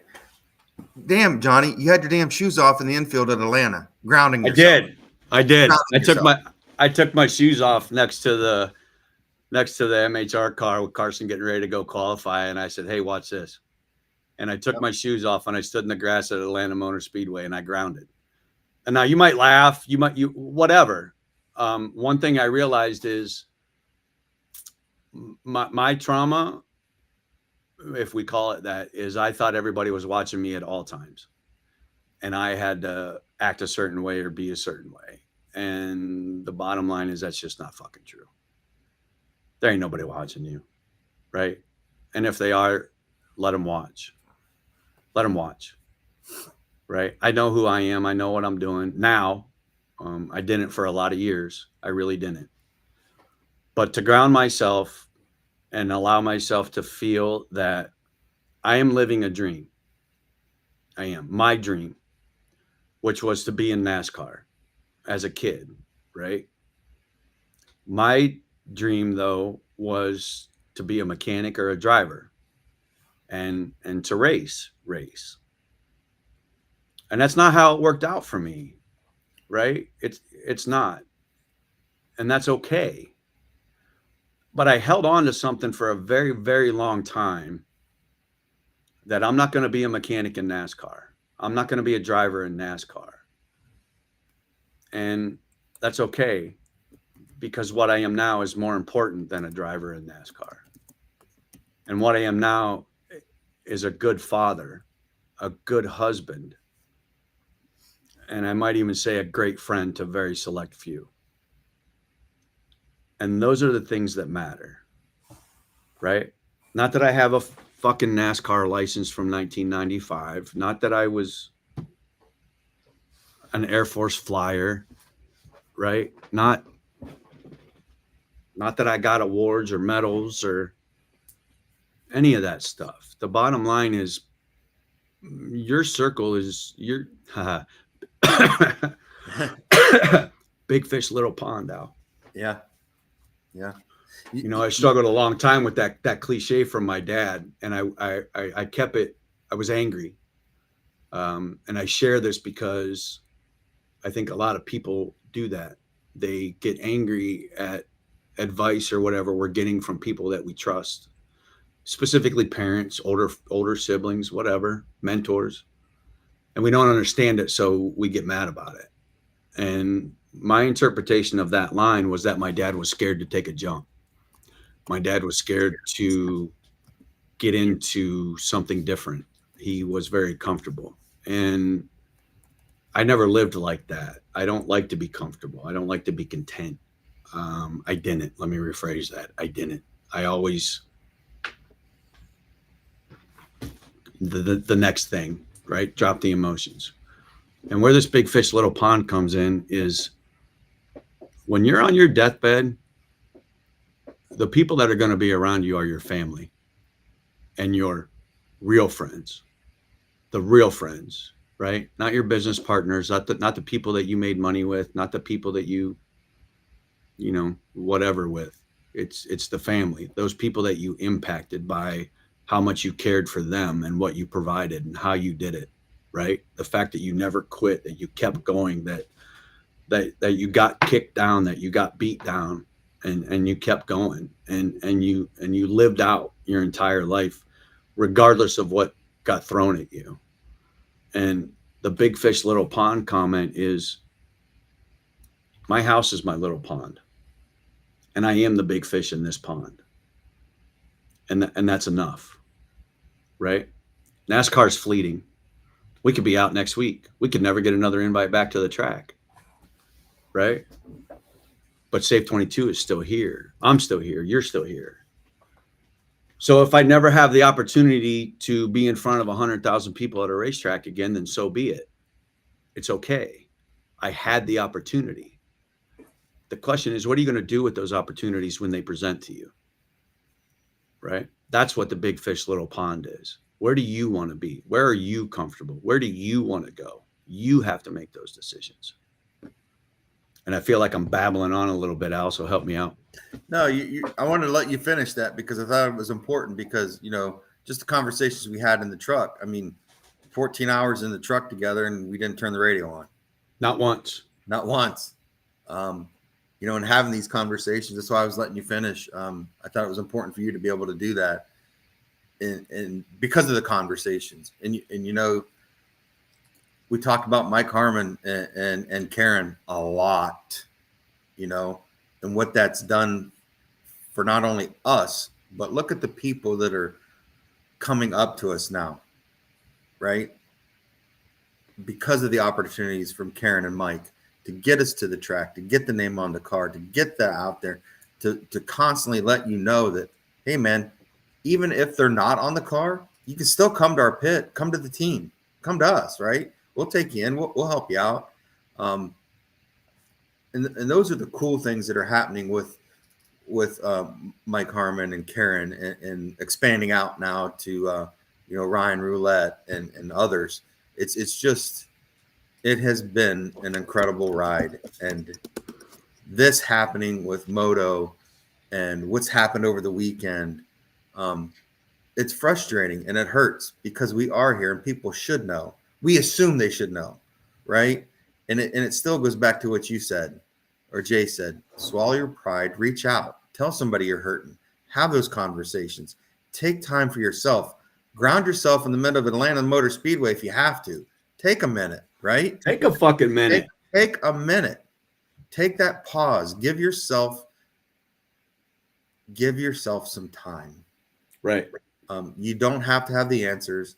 You don't have to know why your heart rate's elevated, why you're sweating, why you're mad, why you're pissed, why you're this, why you're that. You don't have to know. You don't. Just get through it. And however you get through it is however you get through it. If that's grounding, if that's walking, if that's sitting on a FaceTime with somebody and crying, if that's reaching out to your best friend, whatever that is, that one more, as Link says, find that one Just more. one more. Just one more. Just find that one more for that day. And you know what? If that's all you do that day, that's enough. That's okay. That's enough. That's a lot okay. of this we put on ourselves because maybe the way we were brought up, maybe the way you were in the military, you're high functioning, you require more out of yourself than others do. You look at it as I'm a failure if something's not where it needs to be, or if I didn't show up, or if I didn't do X, Y, or Z. We put all that on ourselves. We do. We have to learn there's choices every day. For me, my choice is I don't know what that first step's going to look like every day. I don't. I know my choice is I have to stretch. I have to come out of that bed. Now, I can be pissed off the rest of the day because I'm hurting and I can't walk right and I got to use my cane.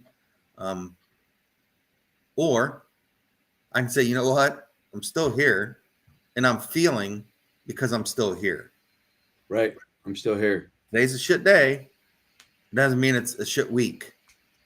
I can have the bad day. I can have the bad few hours. I can. I'm allowed. Just don't keep stacking them up over and over and over. Find a way, whatever that is for you.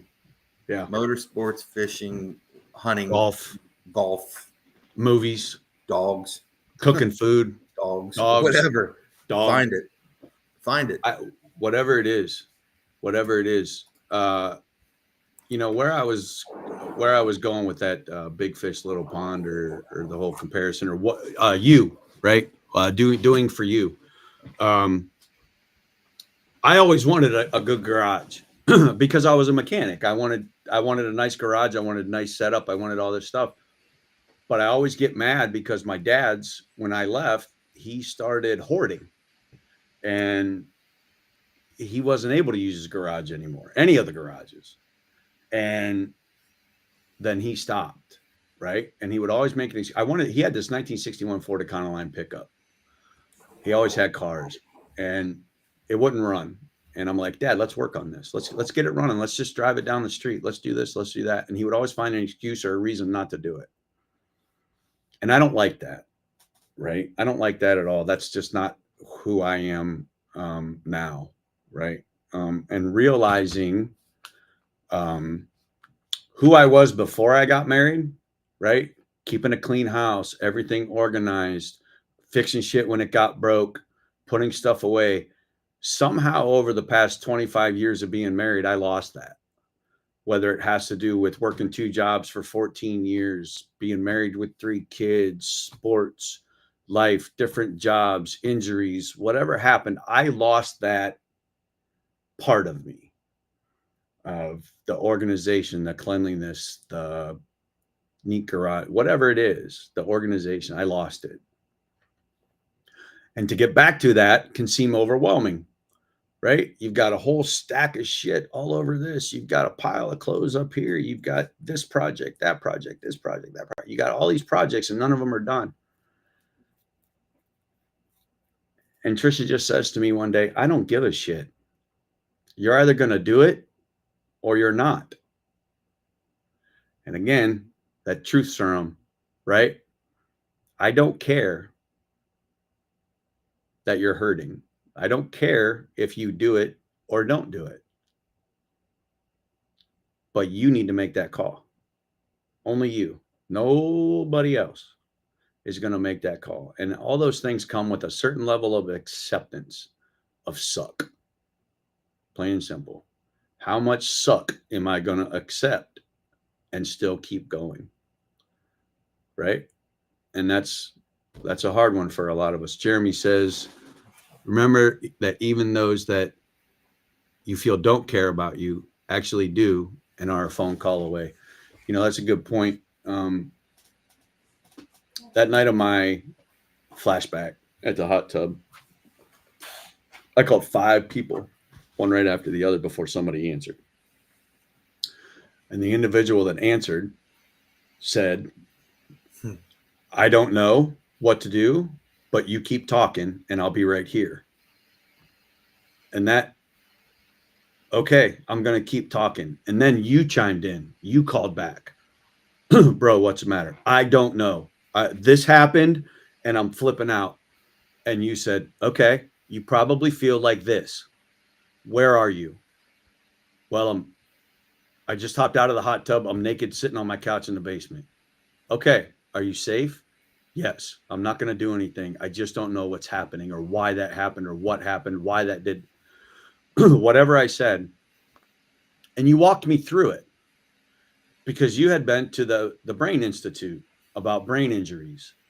Now, I don't have a documented TBI, but I have hit my head quite a bit. I have had a few concussions.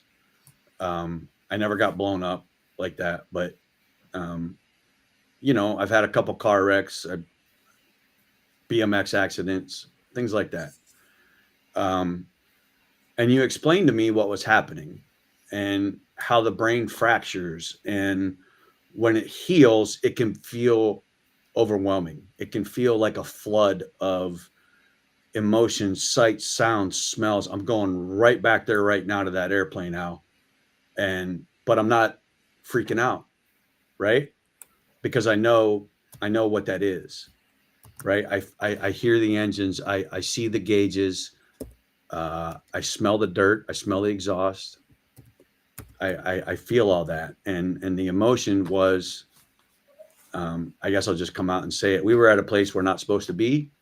And I had 1 hour to be on the ground. We weren't allowed to get fuel. I wasn't allowed to shut engines down. And 2 of our crew got off the plane to go do what they needed to do and get back on within an hour. And at 45 minutes, I'm getting concerned.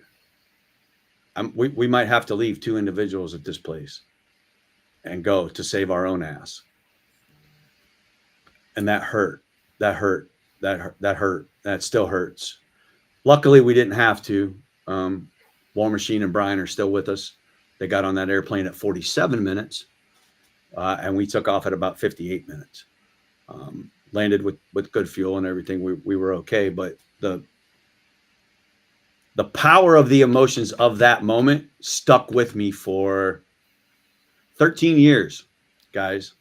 13 years from that moment is when I had a fucking flashback on it. 13 years. You don't know when it's going to come. You don't know what's going to set it off. You just need to know that you can call somebody and talk to them about it. Right? Yeah. And if the first one doesn't work, you call the next one. And if the second one doesn't work, you call the next one until you find that one that's going to listen to you and help you work through it. That's what we need to do. And we can raise all the awareness. We can talk about it all we want. But the bottom line is you, the individual, need to pick up that phone and call somebody when that kind of stuff happens. Yeah. And Save 22's mission is not going to change for that. It's not.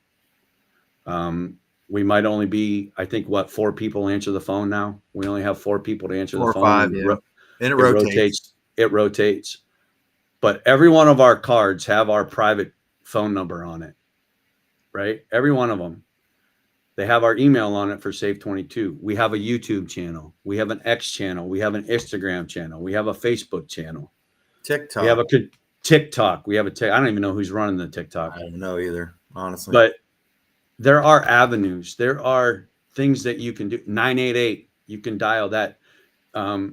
You can even go to your local emergency room and say, I am a veteran and I am in crisis. I need help. And they will bring you right in. They will bring you right in. They will talk to you. They have counselors, they have nurses and doctors, and they will help you. It might not be what you think it will be, but it is a start. It is a step in the direction that you are asking to be in. And the happiness that you are looking for is in the work you are avoiding. Yep.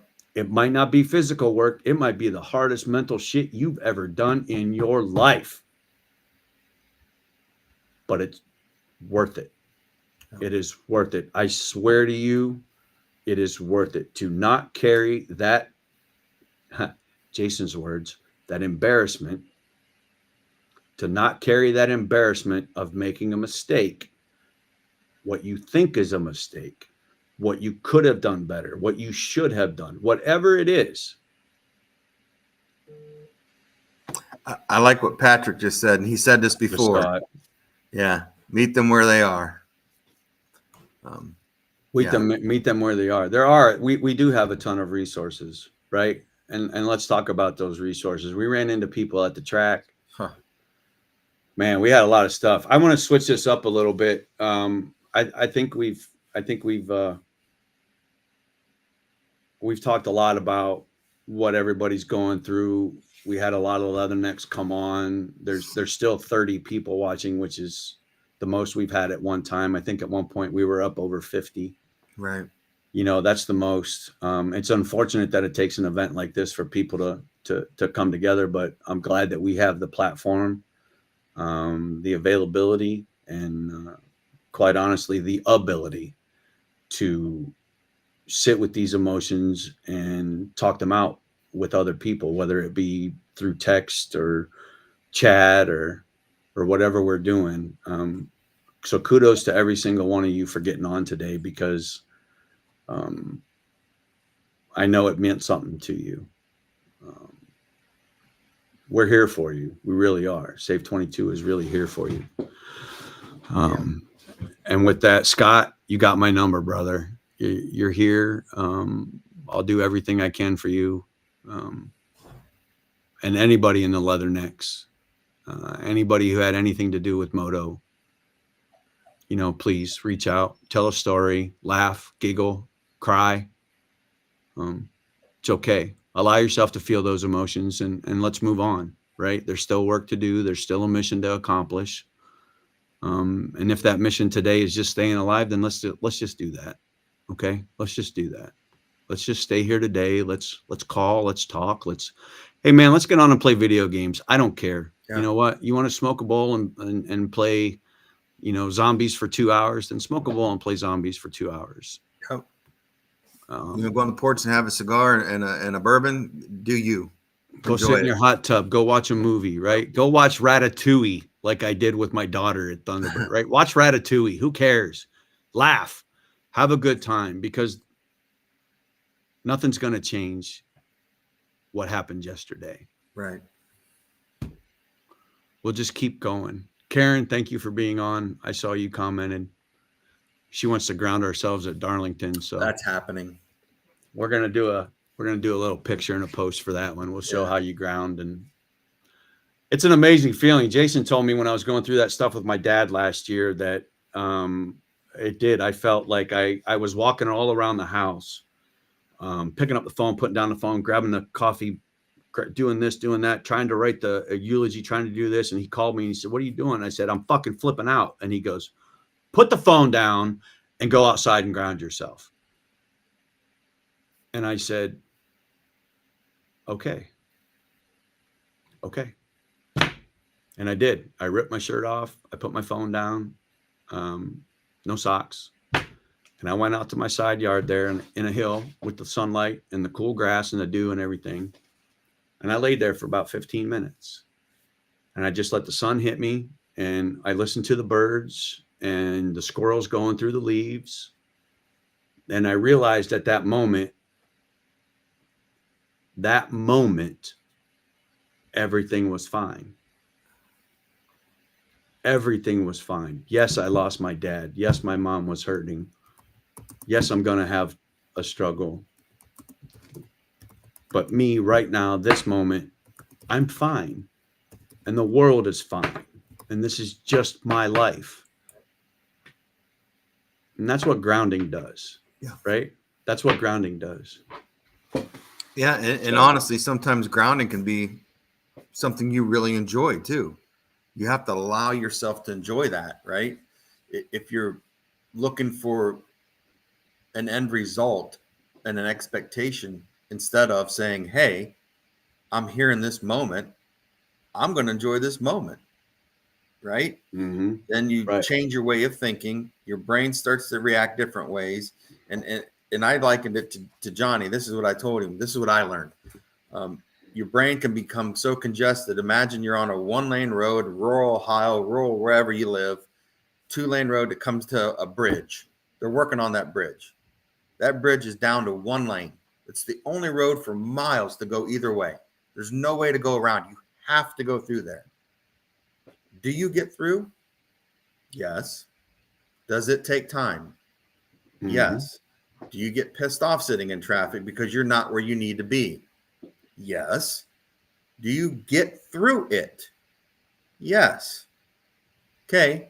So you say, I'm not going to take that road anymore. I'm going to take this other road because it's easier. It doesn't work that way.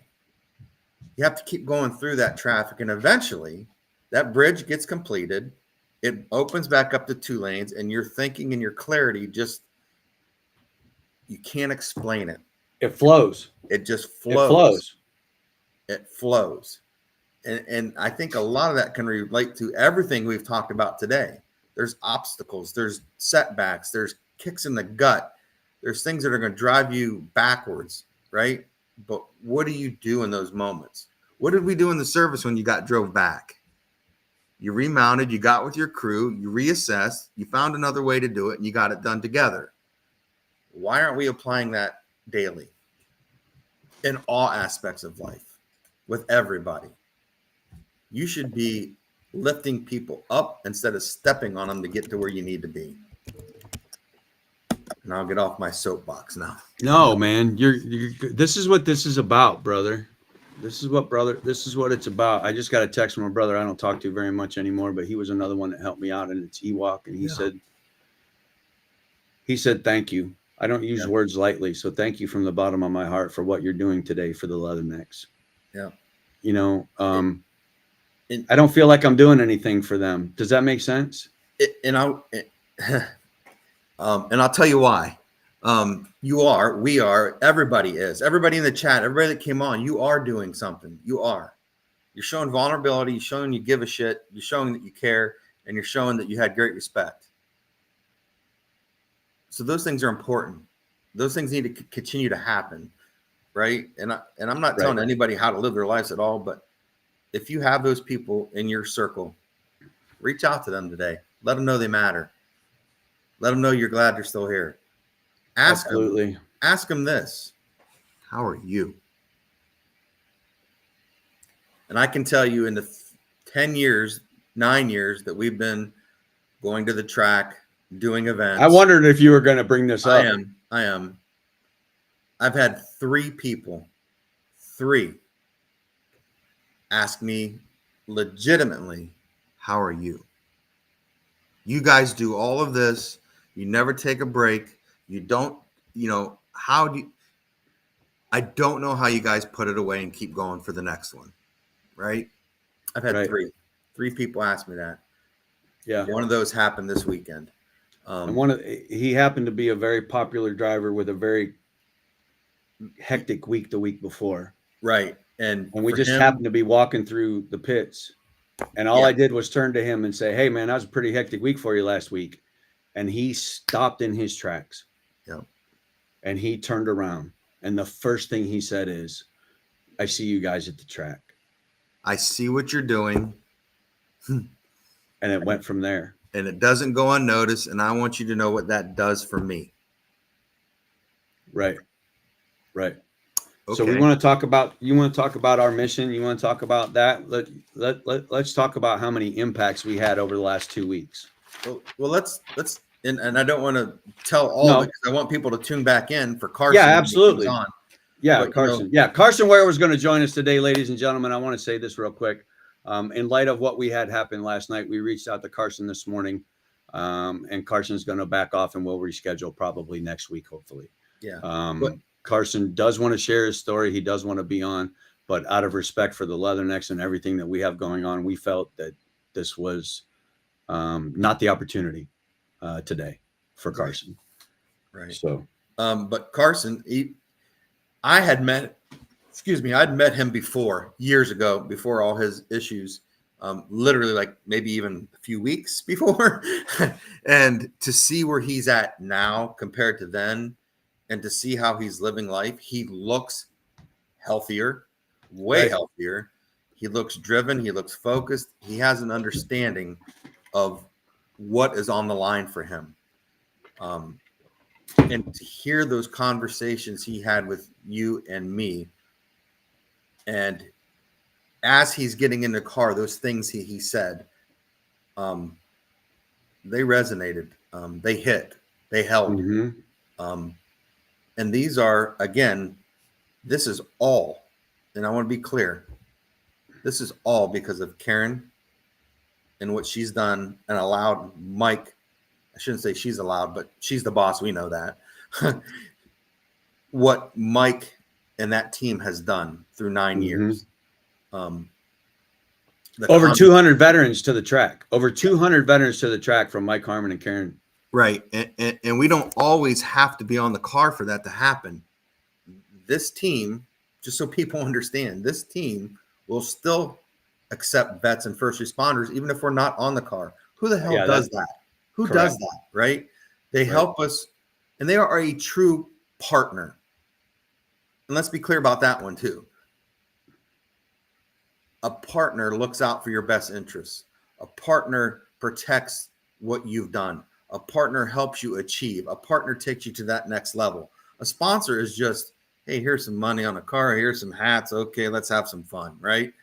That's not what we're about. That's not what we're looking for.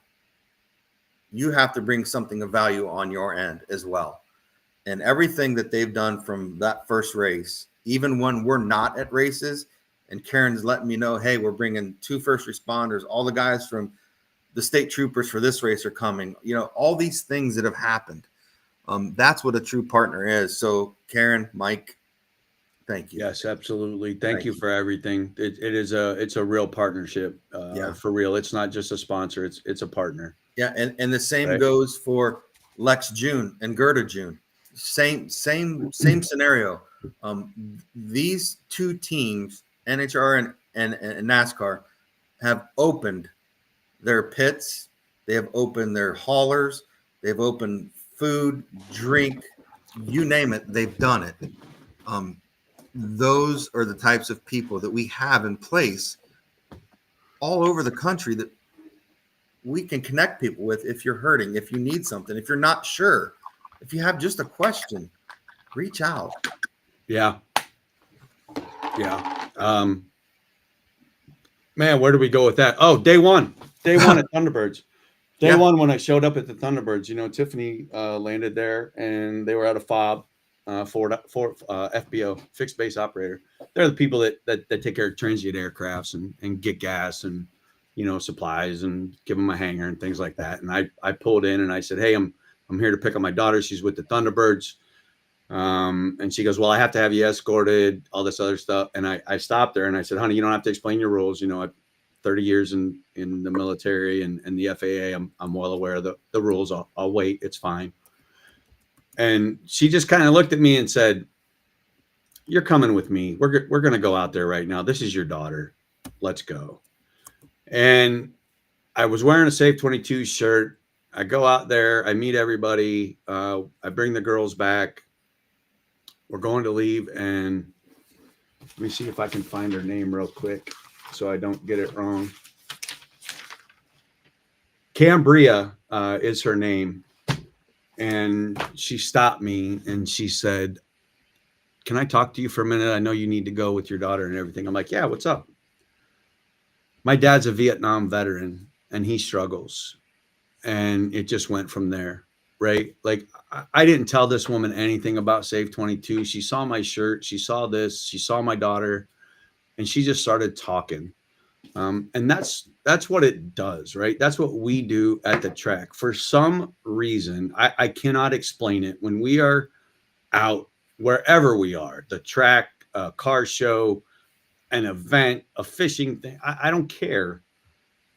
Somebody will come up to us and say, thank you for doing what you do. My dad, my brother, my sister, my uncle, my friend.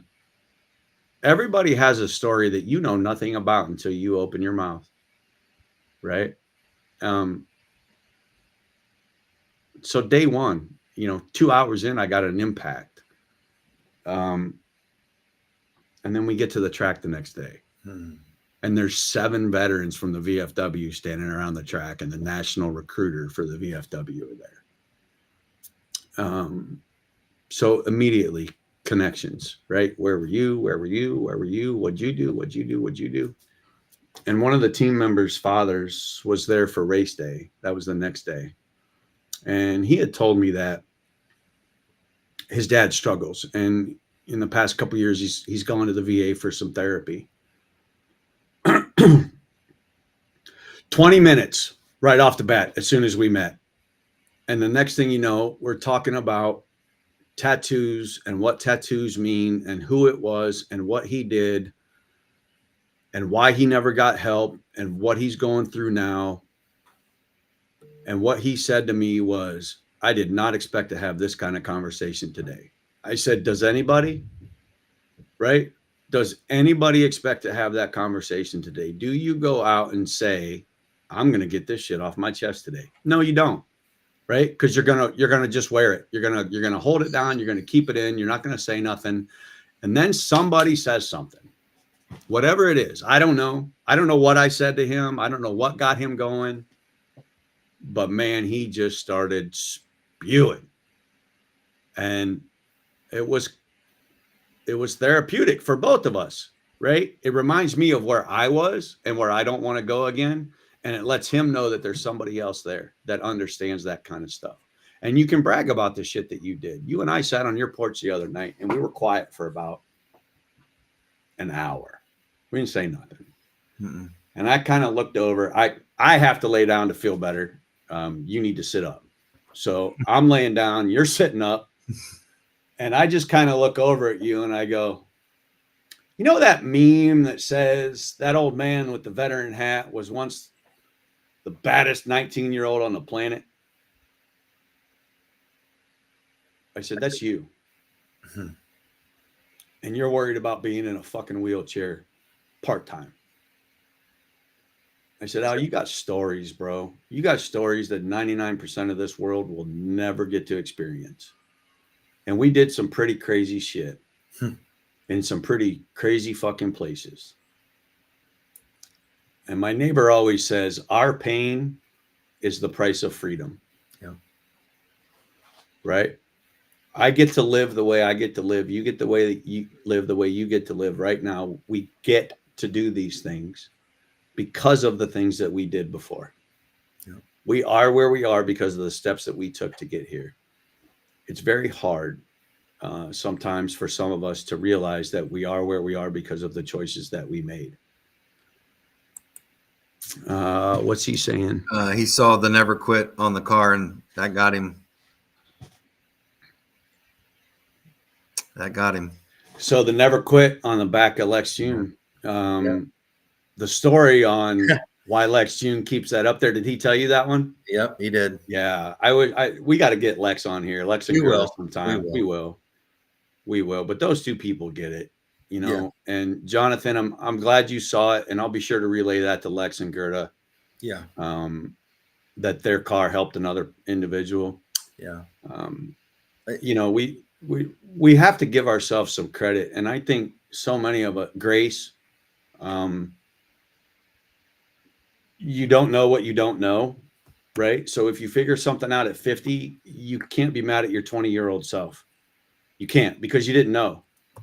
You did not know. It's like the technology now, the amount of information available, the things that we didn't know as kids that our kids now know simply by picking up their phone or clicking a link. There's so many avenues out there. We're not alone. You're not. Right. You're not alone. No, you're not. And I want to go back to the sticker on the car. When we saw the decal "Never Quit," and that kind of, how many times in Atlanta, specific, did we hear, "I'm glad you're here. I saw the car, and I was hoping you'd be here"? Yeah, I don't know. I can't answer that. Everywhere we went, how many people came up to us between races that saw us walking around? Well, let's talk about that real quick. The firemen. Yeah. We're walking down pit road. Was it qualifying? I think it was qualifying. It was qualifying for it was right when truck qualifying. So it was first. It was the first cars on the track. So pit road wasn't really busy. And you and I are walking down pit road, and I see you keep looking out at you keep doing this, right? You keep turning your head, kind of getting that peripheral behind you. I keep catching him.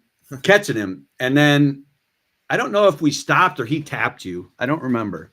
It was a tap. And he said, "Are you always Save 22? Why don't you go ahead?" Because he talked to you first. Go ahead. Yeah. So I had my Save 22 sweatshirt on the back of it. This one says "Fighting Veteran and First Responder Suicide." That's what that one says on the back.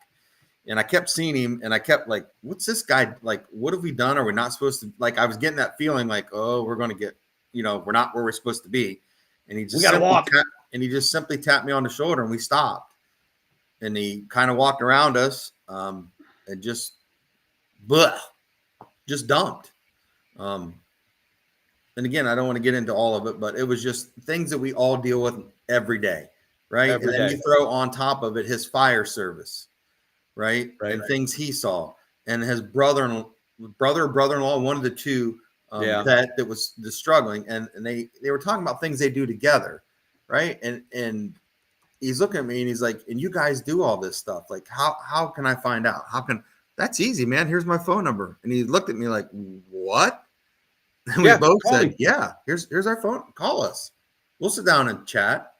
And the next day for the Xfinity race comes around, and we walk up, and he's like, "Yeah, I'm working these pit stalls here." And we're like, "Oh, really? What end are you at?" "I'm at pit stall 22, down to 29. Yeah, that happened. And so many times that number 22 just pops up through the day. Wait, keep going with the 22. What's next? What happened next? We turned around for the truck race, and where's Bailey lined up? Yeah, so good friend of ours, Bailey Curry, that races in the truck series for Al East Motorsports. And again, he raced for Mike Harmon, just to show where all this comes around. And I've known Bailey 9 years almost, known his family, great people. And, Bailey's always like, "Make sure you see me, make sure you see me." So we did.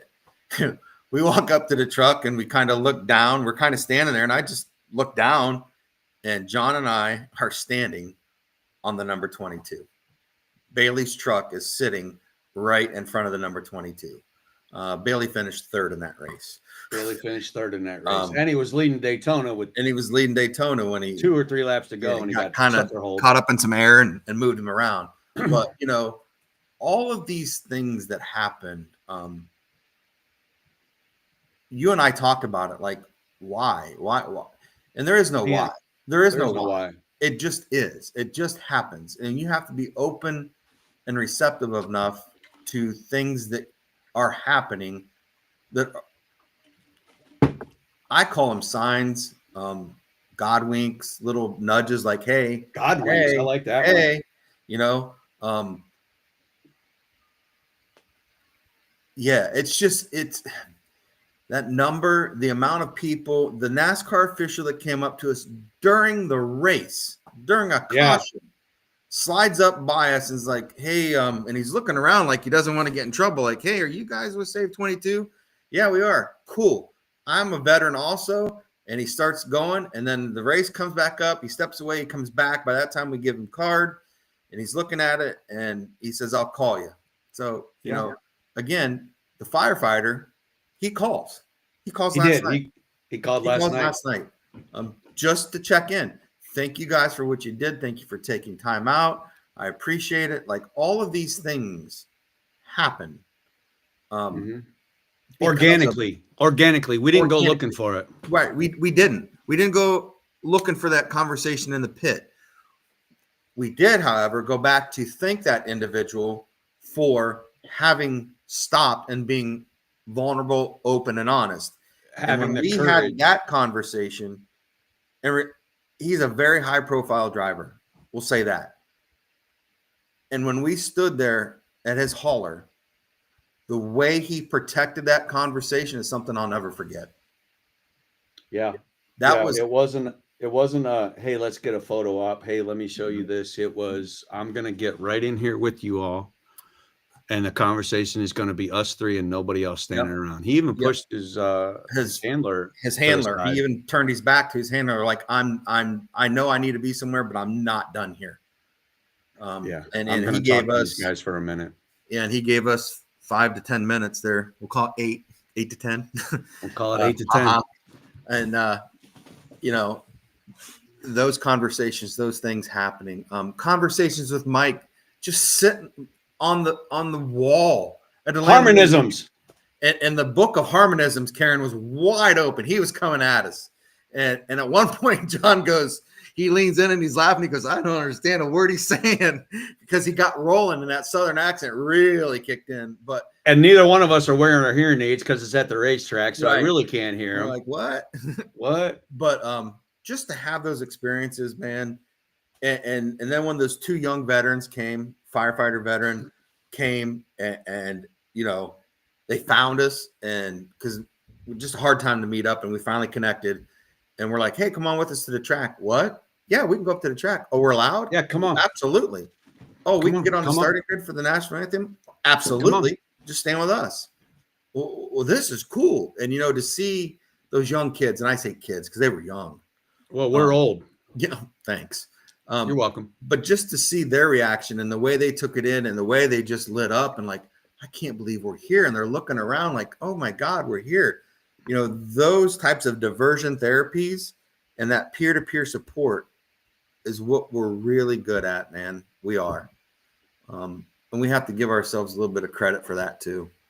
And we never do. It's always, we're just doing this, right? And we have to look past it. We're not just doing this anymore. It is a viable resource that is giving people diversion therapy and peer-to-peer support. That is exactly what we're doing. And that's been a mind shift change for, I know, myself. And I think I speak for John too, after the 12 hours of conversation, that I think the way our realignment's going and our restructuring internally, I think some things are really going to happen for us this year. And this is our 10th year. It is. It won't be our 10th hike, but it'll be our 10th year because of COVID. And we all know, screw COVID. But 10 years of doing this, 200 people at the track with Mike Harmon. I can't tell you how many's been at the track with Lex. I'd have to look. But I'm going to guess we're pushing 500 people total through a motorsports program in 10 years. And to hear the feedback, to hear the success stories, to run into these individuals a year later. Yeah. And they see you and they're like, hey, man. Right. And they come up and give you a big hug. The Pit Marine. There's another dude. Brandon. Incredible story. Baxter. I'm not getting into all of it. That's his story. You can follow him on TikTok at the Pit Marine. I think he's on Snapchat. And Pit Marine. Again, Mike Harmon, there's that connection from way back when. Conversations with Brandon, struggling a little bit. And to this day, when we still see the Pit Marine, look at the reaction we got. Oh, giant hug. I mean, we yelled at him. We yelled at him. He turned around. He dropped it, literally dropped the set of tires and turn around to come towards us and just scoop us up. And people are looking at us and we got the tear coming down and we're just happy. Right. And people are looking at us like, who are those guys? Yeah. What did we miss here? How do I get one of them hugs? Right. And again, I can't stress this enough. This is all because of somebody saw something that aligned with what they wanted to do and said, damn it, I'm tired of feeling this way and seeing people struggle. So I want to do something. And that's how this all started. That simple. That's how this all started. It was 3 guys on a back porch, man. Yep. Apparently Curtis texted Karen, and she said that he was very excited to be there. So we're very happy that we were able to provide that experience to him. I want to be clear, this was not a Save 22 program activity, right? We didn't reach out to these veterans. They didn't reach out to us. Karen got these veterans and first responders to the track through Mike Harmon and NASCAR, and came there. So they strolled around and did their own thing. I want to be clear with that. We don't require you to stay with us the whole time at all when you come to these tracks, right? You come to an event, it's for you, right? We are just giving you a landing space. Lex June opens his pits, right? So you have a place to sit, you have a place to get some shade, you have a place to get some food, some water. Mike Harmon opens up his trailer for you if the passes afford that. We need to talk about that too, by the way, but that's for off the record. That's, Crystal Thomas, either she's helped me just messaging when them bad days are kicking my ass. Well, I want to let you know that Crystal Thomas is now a board member with Save 22. She is our secretary.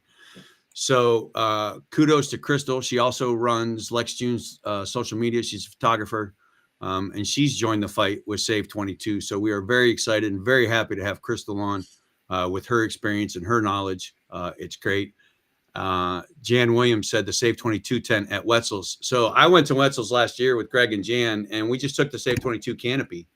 And the conversations that happened just from the tent being up. I didn't wear any Save 22 gear. That was my weekend to be with my friends. But you got to have the tent, right? You got to have that canopy, and it does garner some conversations. And the things that, yes, Brandon has come a long way. My goodness, that's Brandon's story. We should have Brandon on and talk about that, where he was when he did Straight Talk, where he was when he met Mike Harmon and Karen. We should talk about all that and where he is now, because that's definitely a never quit story. That's a one more day story for sure. And the headspace that he's in now is absolutely incredible. Yeah. Right. It's great. And I think Carson's story is going to be great too, to share with people. And again, we share these stories and we talk about our experiences because we want people to know that you got to get out of your own way to go get this stuff. The happiness that you say you don't have is because you're not doing something. Right. And we talked about an individual too that we have tried to help over and over and over and over. And this kid just does not want to do the homework. He doesn't. You can literally, like Jason said, I have literally led you to the door. Mm-hmm. I have made it so you can come in an hour early before anybody's there. So there's not that embarrassment or that perceived I'm not good. I've done all this for you. I've got you to the goal.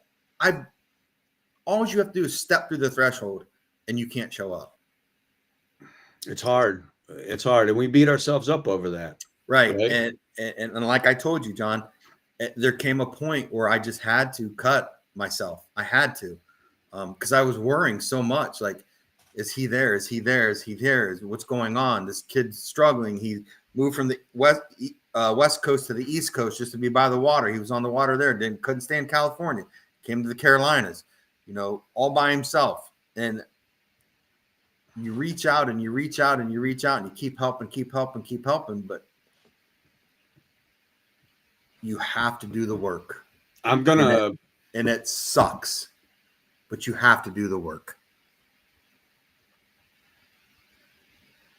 Kevin said he was fortunate enough to experience Daytona with Save 22 and Flyboy with another Marine. Yeah, Big G. That's some good stuff. Link saying he's sorry for Link. Don't apologize, bro. We know what you're doing. Yeah, we know what you're doing. Don't worry. We're good.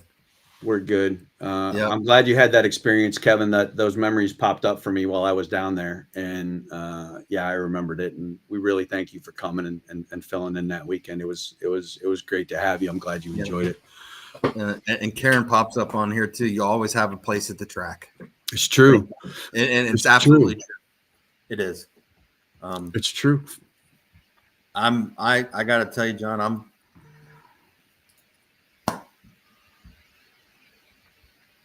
There's What's a lot up, going bro? on today, buddy.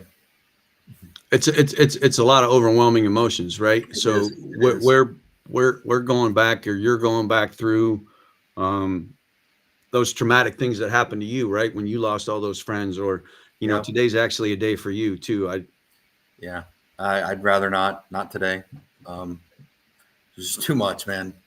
There is a lot today, but I appreciate it. I do. I know, and I appreciate it.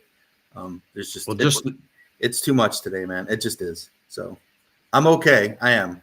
I'm gonna, when we finish up here, I'm gonna go out. It's 67 degrees today.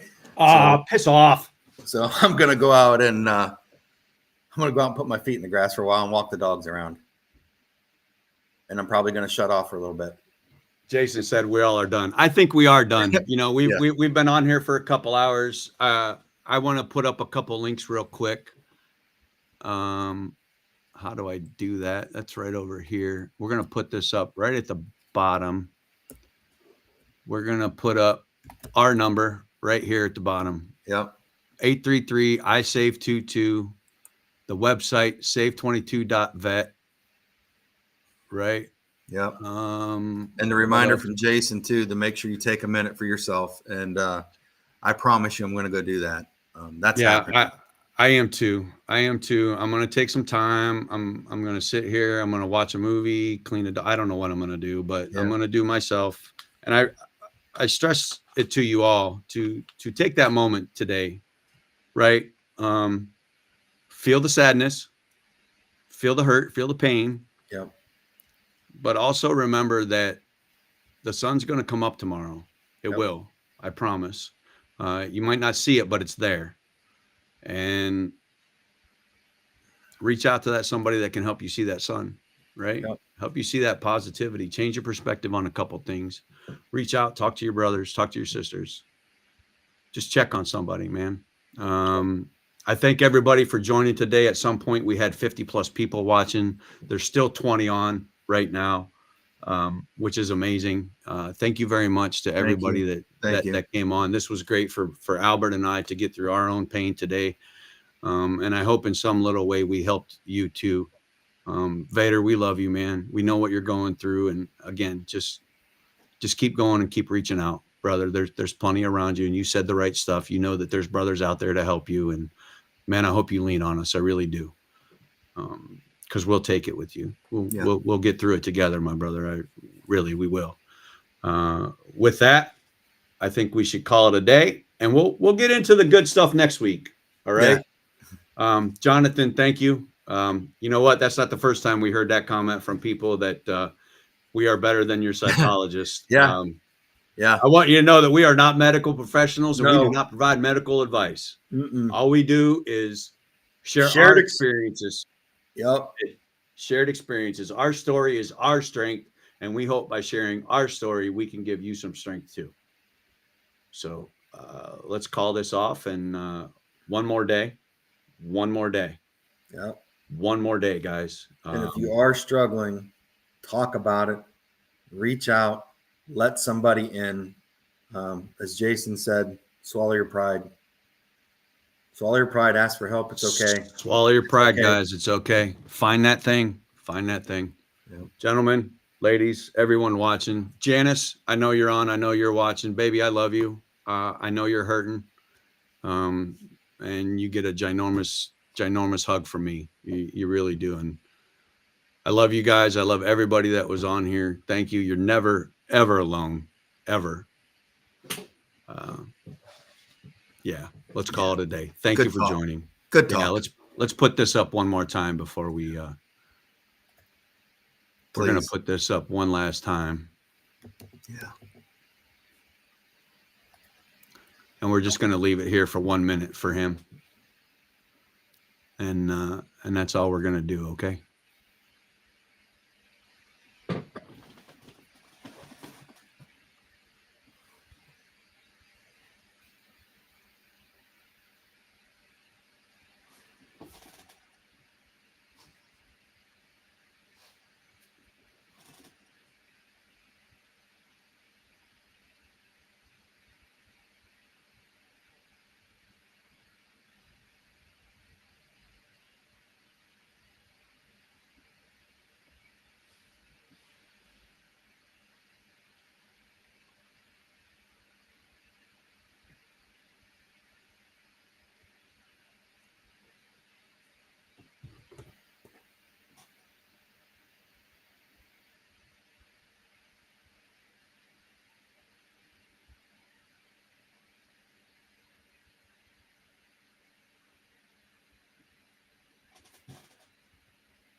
Moto, wherever you are, I love you.